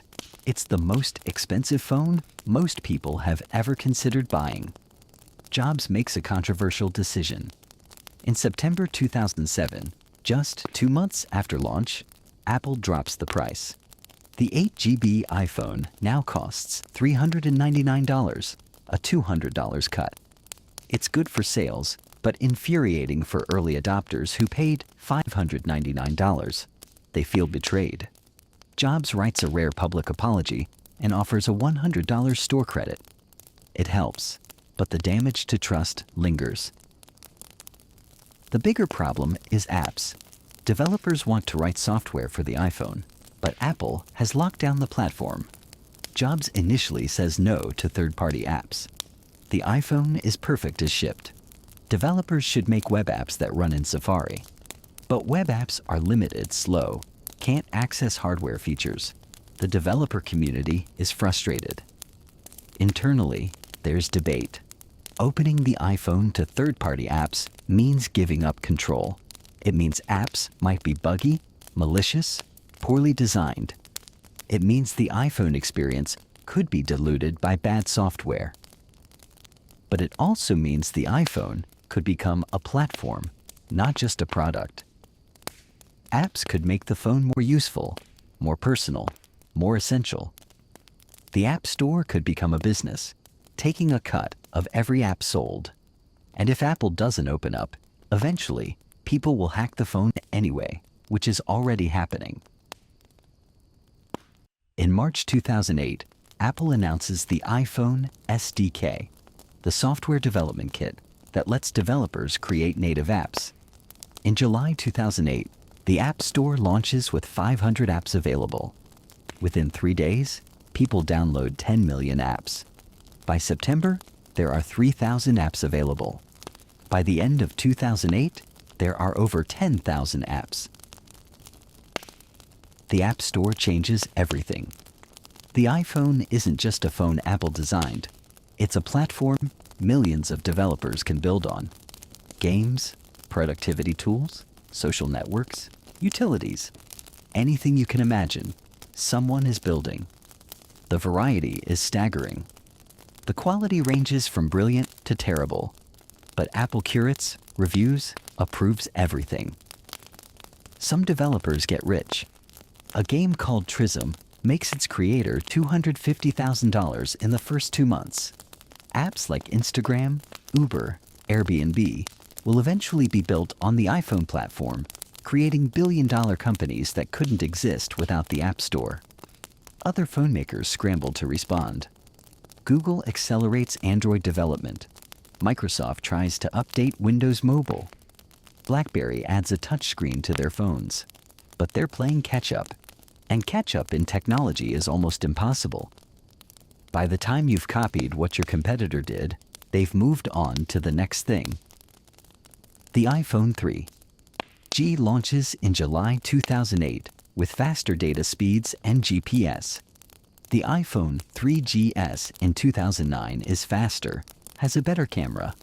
Each iteration refines the experience, fixes problems, adds capabilities. The price drops with each generation, making the iPhone accessible to more people. By 2010, Apple has sold over 100 million iPhones. The device that experts said was too expensive, that couldn't succeed without a keyboard, has become the most profitable product in consumer electronics history. Apple makes more profit from the iPhone than many companies make in total revenue. The iPhone hasn't just succeeded, it's killed entire product categories. Sales of digital cameras collapse. Why carry a separate camera when your phone takes good photos? GPS device sales plummet. Handheld gaming devices struggle. Even the iPod, Apple's most successful product before the iPhone, starts to decline. People don't need a separate music player when their phone does music perfectly. Jobs was right to cannibalize the iPod. If Apple hadn't, someone else would have.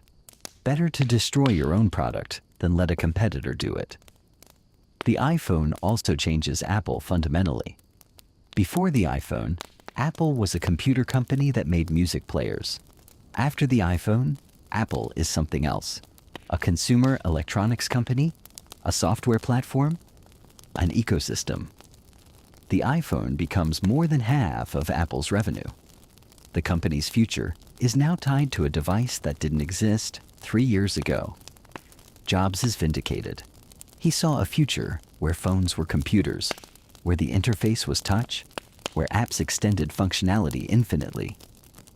He fought to make that future real despite skepticism, despite the technical challenges, despite the cost. But there's something else happening that Jobs doesn't talk about publicly. Something that will cast a shadow over everything. The cancer is back. Chapter 12, The iPad and the Illness. In 2008, Steve Jobs looks thin, noticeably, worryingly thin. At the WWDC keynote in June, he's gaunt, his turtleneck hanging loosely. The tech press starts asking questions. Apple releases a statement. Jobs has a common bug. He's fine. He'll be fine. But he's not fine. The cancer that he thought was cured, that he had surgically removed in 2004, has metastasized. It's in his liver now. The prognosis is grim. He needs a liver transplant, which means waiting for a donor, which means time he might not have. Jobs being Jobs, he doesn't stop working. He's pushing the team on the next product, the one that comes after the iPhone. It's a tablet computer, something Apple has been exploring for years, even before the iPhone. The idea is simple. A device larger than a phone, but more portable than a laptop. A screen you can hold. That's perfect for reading, browsing, watching videos. The tablet team has been working on prototypes since 2002. Back then, they were trying to make the macOS work on a touchscreen device. The technology wasn't ready. The software was too complex. The hardware was too expensive. But the iPhone solved many of those problems. The iOS operating system, the touch interface, the manufacturing capabilities, all of that can be scaled up to a larger device. Jobs knows he's running out of time. The liver transplant happens in April 2009, performed in secret in Memphis, Tennessee. He takes a medical leave from Apple, the details deliberately vague. When he returns in June, he's even thinner, moving carefully. But he's back. The iPad becomes urgent in a way that's hard to articulate to the team. It's not about market share or revenue. It's about one more thing, one more product that shows the world what computing can be. One more chance to prove that technology should be simple, intuitive, almost invisible. The iPad's design is deceptively simple. It's a 9.7-inch touchscreen in an aluminum frame. No keyboard, no stylus, just glass and metal and software.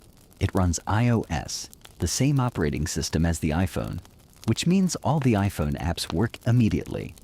but the screen is big enough for new experiences: reading books, editing photos, watching movies, playing games that feel immersive. The challenge is positioning. What is the iPad for? It's not a laptop. No keyboard, less powerful, fewer features. It's not a phone, too big to carry in your pocket. It exists in a new category, a space between phone and computer that doesn't quite have a name yet. Critics say no one needs it. You have a phone and a laptop. Why would you need something in between? Microsoft has tried tablets for years with Windows. They've all failed. Tablets are solutions looking for a problem. But Jobs understands something the critics don't. The iPad isn't about replacing laptops. It's about reaching people who don't want laptops, who find computers intimidating.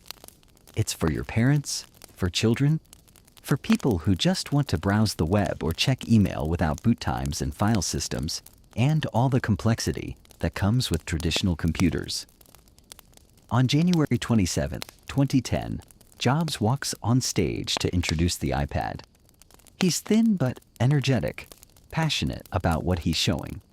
He sits in a leather chair on stage, the iPad in his lap, demonstrating how natural it feels to hold, to use. What this device does is extraordinary, he says.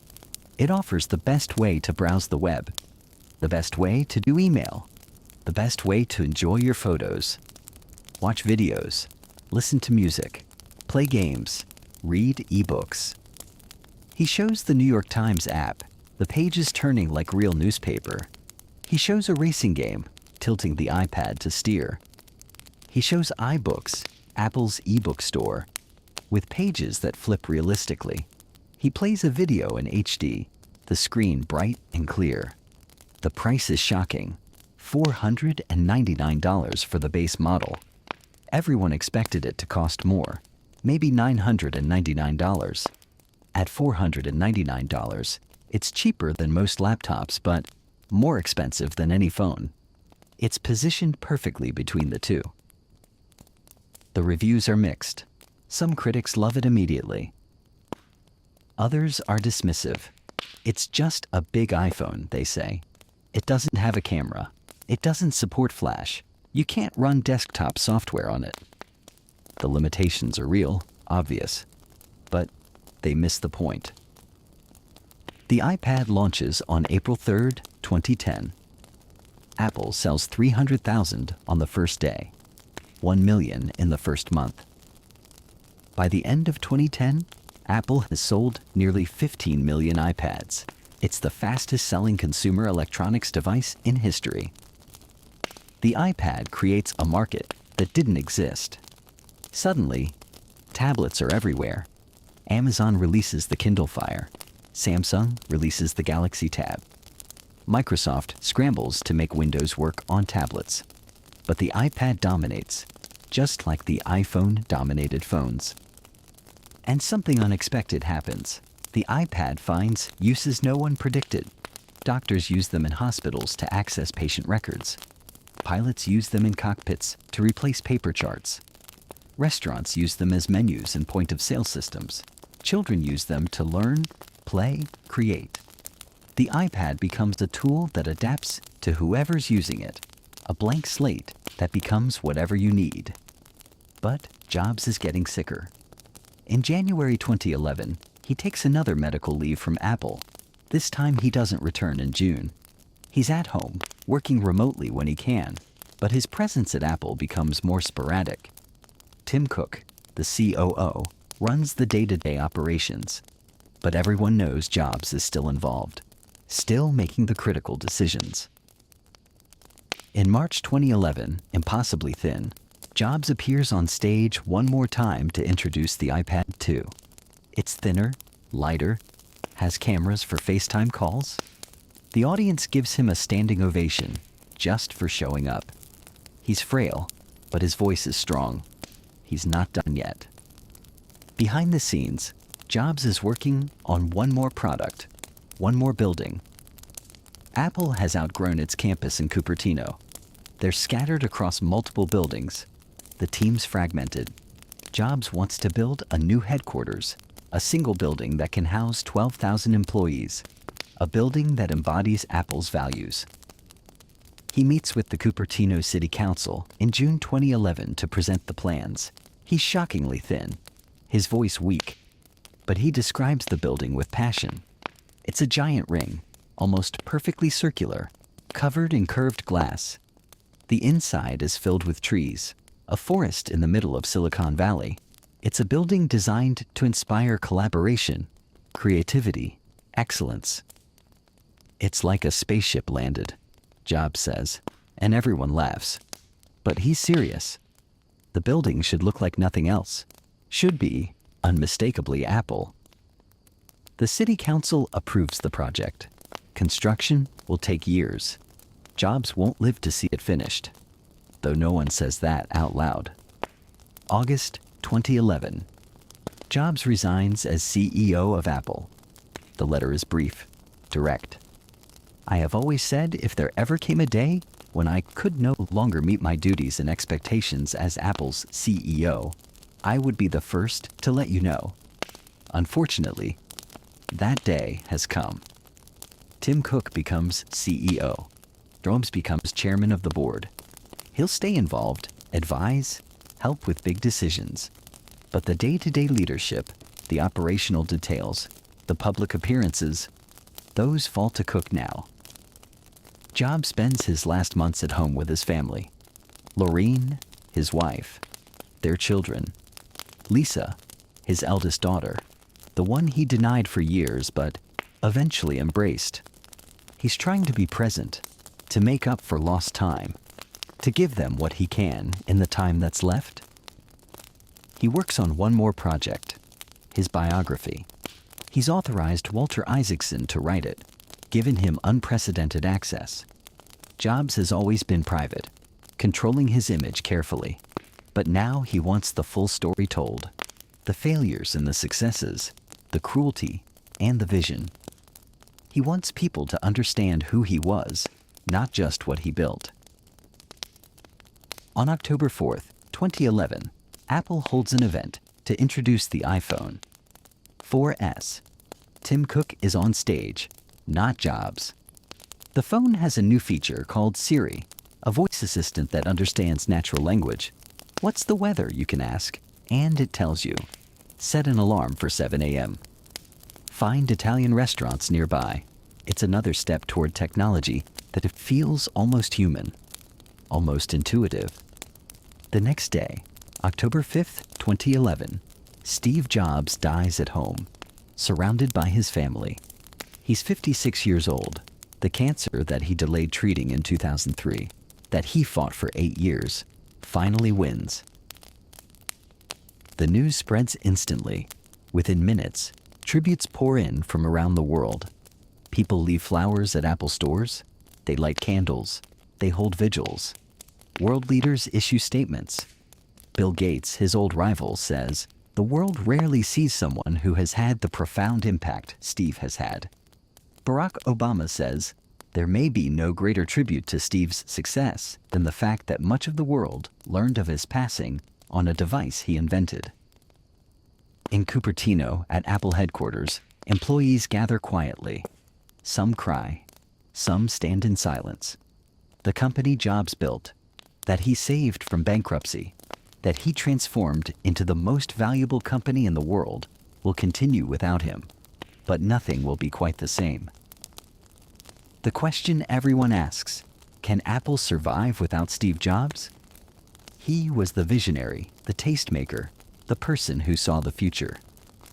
Tim Cook is a brilliant operator, but he's not a product visionary. Can Apple continue to innovate, to surprise, to create products that change culture? But that question, and its answer, will unfold in the years to come. For now, in October 2011, the world pauses to remember a man who was difficult, brilliant, cruel, visionary, impossible, transformative. A man who changed how we compute, how we listen to music, how we communicate, how we think about technology. A man who was given away at birth and spent his life trying to give the world things it didn't know it needed. Chapter 13, The Final Keynote. There's a photograph from August 24th, 2011. Steve Jobs is leaving Apple's campus in Cupertino. He's wearing his black turtleneck, but it hangs on him like a curtain. His face is gaunt, skeletal. His eyes are sunken, but still sharp, still seeing. He's walking to his car, and someone has captured this moment. This man at the end, still going to work. 6 weeks earlier, on June 7th, 2011, Jobs appeared in public for the last time, not at an Apple product event, not to unveil the next iPhone or iPad. He came to the Cupertino City Council to present a building. The council chamber is small, municipal, fluorescent lit, nothing like the grand auditoriums where Jobs usually performs. He sits at a table with Apple executives, waiting his turn to speak. When the mayor calls on him, he stands slowly, carefully. The effort is visible. "I think we do have a shot at building the best office building in the world," he says. His voice is soft but clear. "I really do think architecture students will come here to see this." He describes the new Apple campus, a ring of curved glass, 2.8 million square feet, sitting in the middle of what's now a sea of asphalt and buildings. Apple will tear most of it down, plant thousands of trees, create a forest in Silicon Valley. The main building will be circular, almost perfectly round, 4 stories tall, every surface curved glass. "It's a little like a spaceship landed," he says, and the council members laugh. But Jobs isn't joking. He wants it to look like something from the future, something that couldn't exist anywhere else. He talks about the details. There will be an auditorium, 1,000 seats, for product launches and employee gatherings. There will be a fitness center, a pond, walking paths through the trees.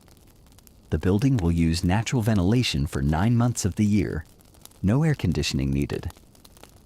Every pane of glass will be curved, which is technically difficult and absurdly expensive.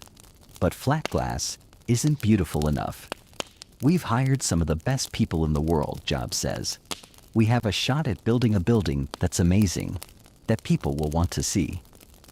The city council is quiet. They're watching a man give his final presentation, though not everyone realizes it yet. Jobs is dying, and he's spending his last energy on a building he'll never work in, describing trees he'll never sit under, defending curved glass he'll never touch. One council member asks about the Apple Store, whether Cupertino will get one. Jobs says no gently. The traffic wouldn't work, but maybe a smaller store, something for employees and locals. Another asks about Wi-Fi.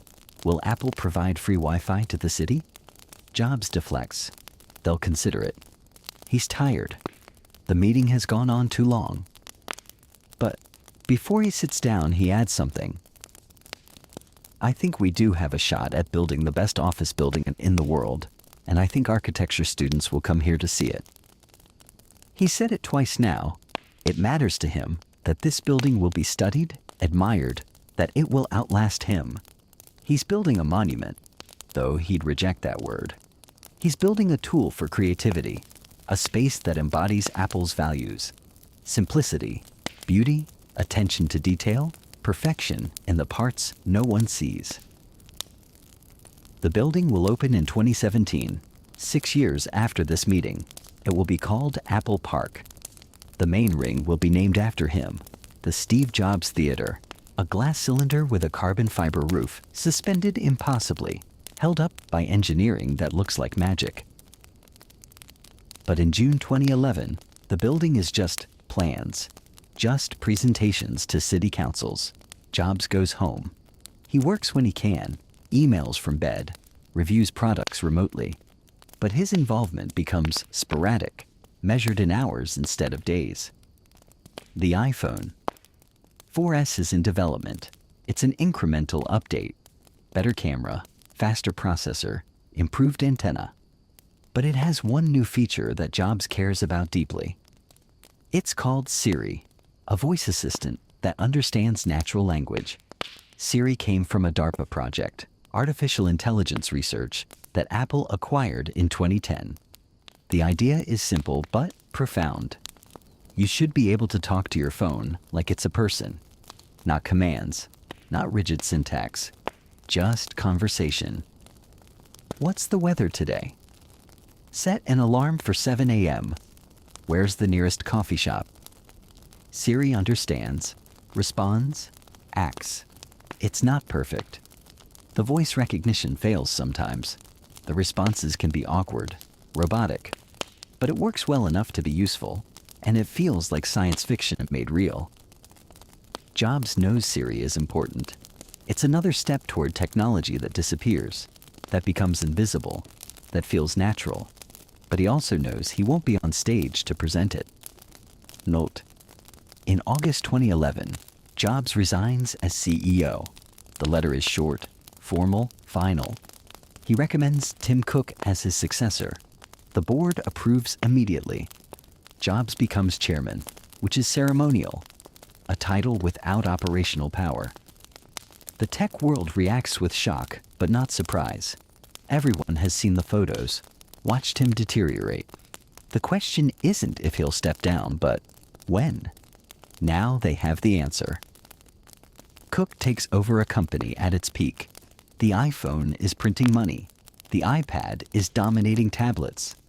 The Mac is growing market share. Apple is the most valuable technology company in the world, worth over $350 billion. The stock price has increased 100-fold since Jobs returned in 1997. But everyone wonders, can Apple survive without Jobs? He's the visionary, the product genius, the person who says no to 1,000 things so they can focus on the few things that matter. Cook is an operations expert, brilliant at supply chain and manufacturing and making things run efficiently. But he's not a product person. He doesn't have Jobs' taste, his instinct for what will resonate. Jobs spends his last weeks at home in Palo Alto. The house is modest by billionaire standards, a traditional tutor in a normal neighborhood. He sits in the backyard with his family. He talks with his children. He reconciles with people he hurt, tries to make peace with the parts of his life he got wrong. Walter Isaacson visits repeatedly, recording interviews for the authorized biography. Jobs is surprisingly candid. He talks about being adopted, about giving up Lisa, about the cruelty to employees, about the mistakes with his health. He doesn't try to spin it, doesn't make excuses. He wants the truth told, even when the truth is ugly. I wanted my kids to know me, Jobs tells Isaacson. I wasn't always there for them, and I wanted them to know why and to understand what I did. On October 4th, 2011, Apple holds an event at its campus. Tim Cook takes the stage for the first time as CEO. He's wearing a dark shirt and slacks, not the turtleneck and jeans. He's nervous, careful. Nothing like Jobs' effortless charisma. He introduces the iPhone 4S. Better camera, faster chip, available on more carriers. And then he demonstrates Siri. On the screen, the phone listens as Cook speaks.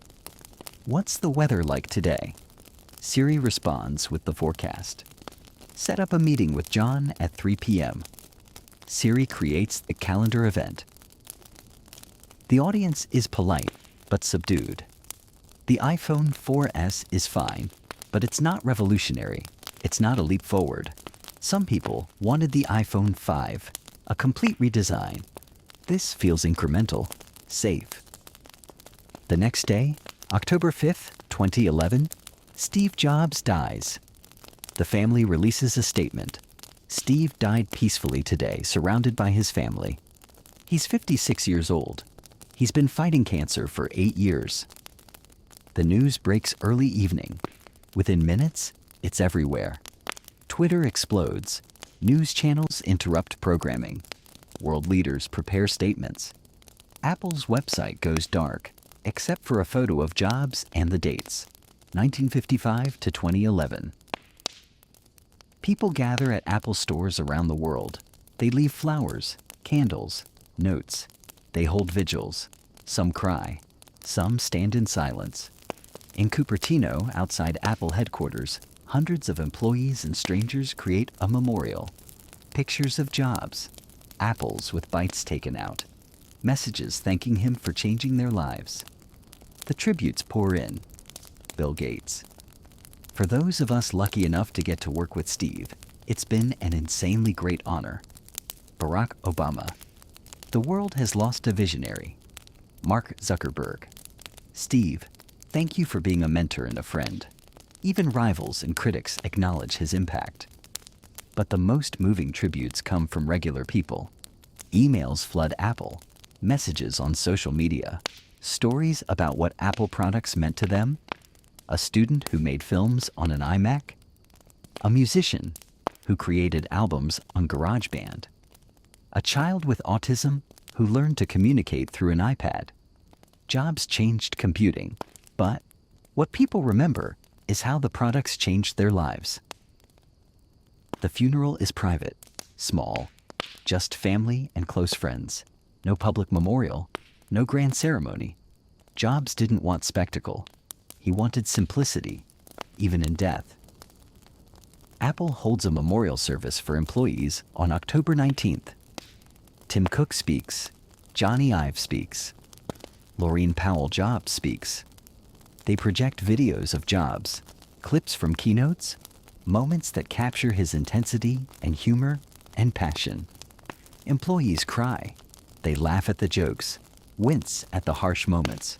Remember what it was like to work for someone who demanded everything and somehow made you want to give it. The question hangs over everything. What now? Jobs is gone. Apple has momentum, money, talented people. But Jobs was the person who said no, who killed products that weren't good enough, who saw what came next. Can Apple continue without him? Tim Cook addresses this in his first earnings call as CEO. Steve's spirit will always be the foundation of Apple, he says. But he also knows they can't just preserve what Jobs built. They have to continue building, creating, surprising. Standing still is dying slowly. In the weeks after Jobs' death, something unexpected happens. The iPhone 4S, which seemed underwhelming at the event, becomes the fastest-selling iPhone ever. 4 million units in the first 3 days. Siri captures people's imagination. The camera is genuinely excellent. Maybe the event felt subdued because everyone was waiting for the news about Jobs. But the product itself is strong. Apple's stock, which dropped on the news of Jobs' death, recovers and continues climbing. The company doesn't collapse. The products keep shipping. The ecosystem keeps growing. Maybe Apple can survive without Jobs after all. But survival isn't the question. The question is whether Apple can still be revolutionary, still change culture, still surprise the world. That answer will take years to emerge. For now, in late 2011, Apple is a company in transition. The visionary is gone. The products he shaped are succeeding. And somewhere in Cupertino, workers are beginning to build a spaceship.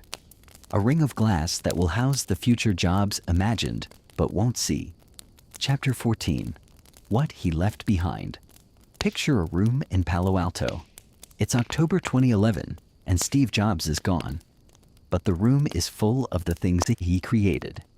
An iPhone on the desk, an iPad on the couch, a MacBook Pro on the coffee table. Each device a testament to his obsession with simplicity, beauty, the idea that technology should disappear into usefulness. But what he left behind isn't just products. It's not just devices or software or a company worth hundreds of billions. What he left behind is more complicated, more human, harder to quantify. Start with Apple. The company Jobs co-founded in 1976 was forced out of in 1985 and saved from bankruptcy in 1997. When he died, Apple was the most valuable technology company on earth. Under Tim Cook's leadership, it would become the first company ever worth $1 trillion, then $2 trillion. The iPhone would sell over 1 billion units. The App Store would create millions of jobs, generate hundreds of billions in revenue. Apple Park, the spaceship campus Jobs presented to the Cupertino City Council in his final public appearance, opened in April 2017. It's exactly what he described: a ring of curved glass surrounded by trees. The main building is 2.8 million square feet, houses 12,000 employees, has natural ventilation and solar panels covering the roof. Architecture students do come to study it, just like Jobs said they would. The Steve Jobs Theater sits on a hill overlooking the campus, a glass cylinder with a carbon fiber roof that seems to float. Inside a 1,000-seat auditorium where Apple now holds its product launches. Jobs never saw it, but his influence is in every line, every curve, every detail. Tim Cook continues to lead Apple, not as a visionary, but as a steward. He's cautious where Jobs was bold, operational where Jobs was intuitive. The products get incrementally better. Cameras improve, chips get faster, screens get sharper. But there are no revolutionary leaps, no products that redefine entire categories. The Apple Watch is successful, but not transformative. AirPods are popular, but not paradigm shifting. Critics say Apple has lost its edge, that it's coasting on Jobs' legacy. Defenders say the company is mature, focused, profitable. Maybe both are true. Maybe the age of revolutionary products is over.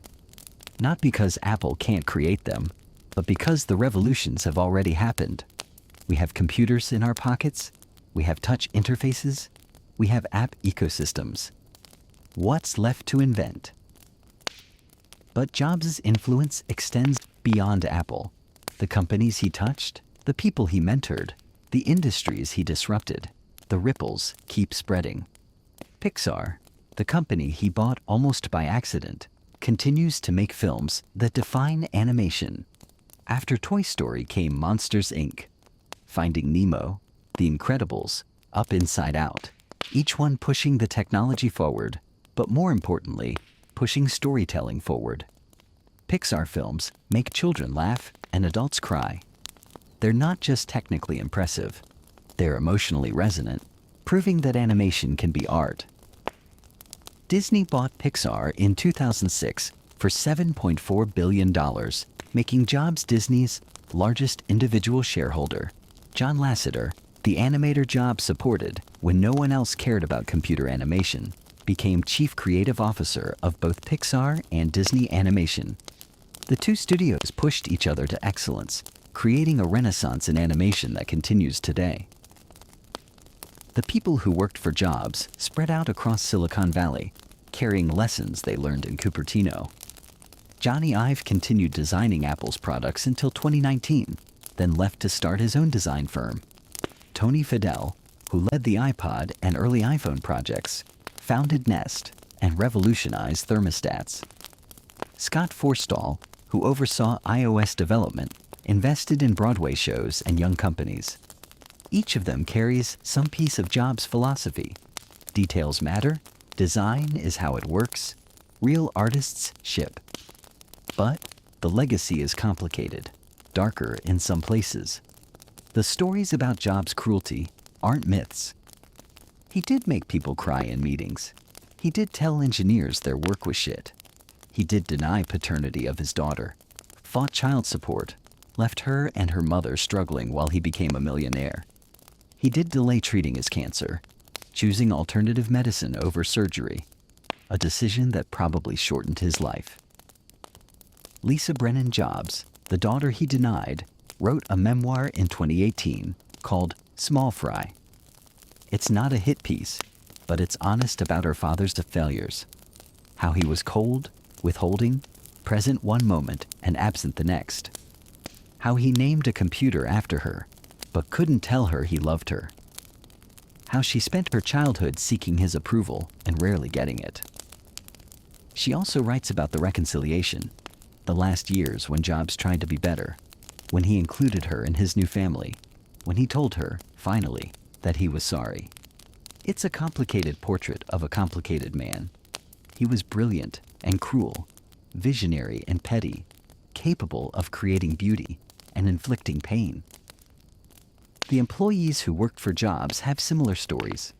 Some say working for him was the best experience of their lives, that he pushed them to do things they didn't know they could do, that his belief in excellence made them excellent.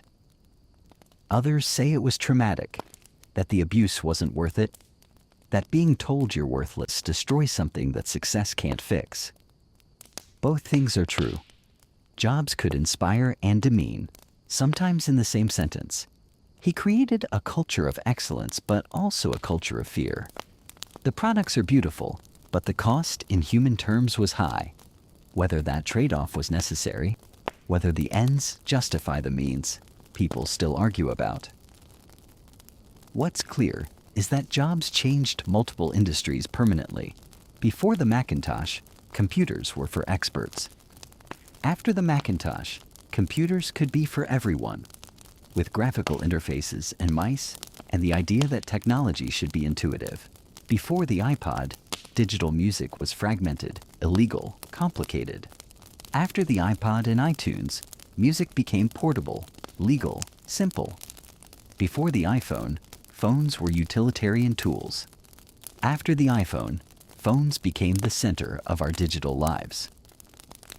The iPhone particularly has shaped society in ways Jobs didn't fully predict. Social media became ubiquitous because everyone had a camera and internet access in their pocket. News became instant. Photography became democratic. Navigation became effortless. But smartphones also created addiction, distraction, disconnection. People stare at screens instead of each other. Children grow up with iPads as babysitters. The line between work and life dissolved because we carry work in our pockets. Jobs believed technology should enrich human life, should make us more creative, more connected, more capable. But technology is neutral. It amplifies whatever we bring to it. The same device that helps someone learn can help someone waste time. The same platform that connects friends enables cyberbullying. Jobs created powerful tools, but tools can be used for anything. In his famous Stanford commencement speech in 2005, Jobs talked about death. Remembering that you are going to die is the best way I know to avoid the trap of thinking you have something to lose, he said. Death is very likely the single best invention of life. It is life's change agent. It clears out the old to make way for the new. He was 50 years old when he gave that speech, already battling cancer, though few people knew. He talked about connecting the dots backward, about how the calligraphy class he took at Reed led to beautiful fonts on the Mac, about how getting fired from Apple led to Next and Pixar, and eventually to saving Apple. You can't connect the dots looking forward, he said. You can only trust that they'll connect somehow. His life, viewed backward, does seem to connect.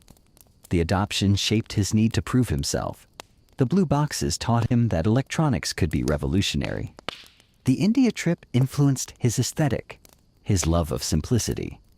Getting fired from Apple forced him to learn patience, to fail and recover. Pixar taught him that sometimes the best thing you can do is support someone else's vision. All of it led to the return to Apple, to the products that changed the world, to the legacy that outlives him. But what did Jobs think about his own legacy? In those final weeks, lying in bed in Palo Alto, did he feel he'd accomplished what he set out to do? Did he regret the cruelty, the abandoned relationships, the years focused on products instead of people? Walter Isaacson's biography suggests both satisfaction and regret. Jobs was proud of the products, proud of Apple, proud that he'd changed multiple industries, but he regretted not spending more time with his children when they were young. He regretted the years he denied Lisa. He regretted, perhaps most of all, delaying the surgery for his cancer, choosing alternative medicine, wasting 9 months that might have saved his life. On his deathbed, according to his sister, Mona Simpson, Jobs' last words were simple.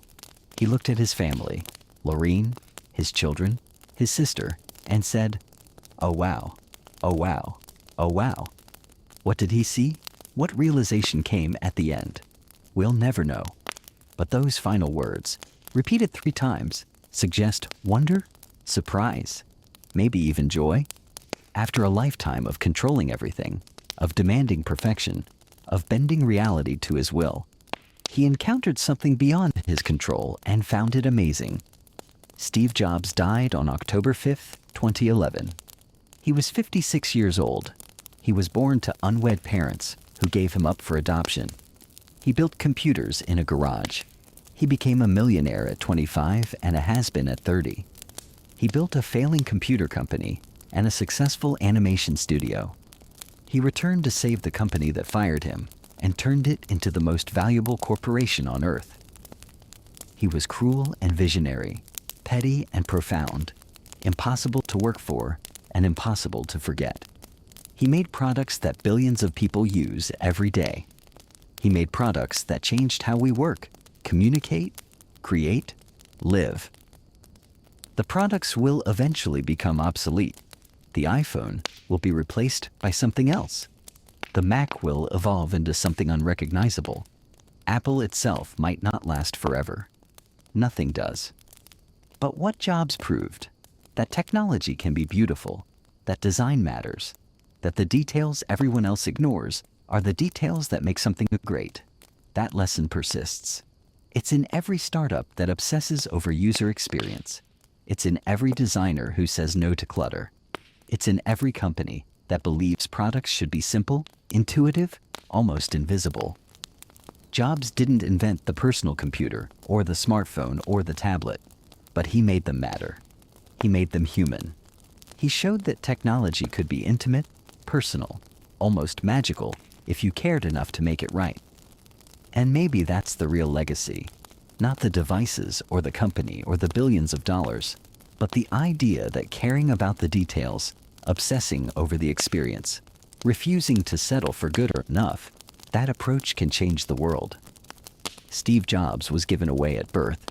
He spent his life giving the world things it didn't know it needed. In the end, maybe that was the answer to the question that drove him. How does someone who was given away become the person who gives? You create things worth keeping. You build things that outlast you.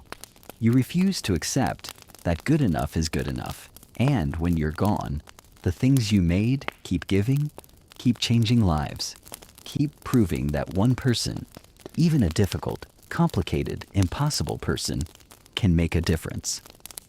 The sun is setting in Cupertino. The spaceship building glows in the golden light. Inside, thousands of people are working on the next products, the next innovations, the next attempts to make technology feel human. They're standing on foundations Jobs built, following principles he established, pursuing excellence he demanded. He's not there, but in every detail, every curve, every obsessive refinement, he is. The devices on the desk in that room in Palo Alto are off now, but tomorrow, someone will pick them up, turn them on, create something, connect with someone, make something that didn't exist before. And that, more than anything, is what he left behind. Not just products, but possibilities. Not just technology, but the belief that technology, done right, can make us more human, not less. Steve Jobs is gone. The work continues. And maybe that's exactly what he wanted.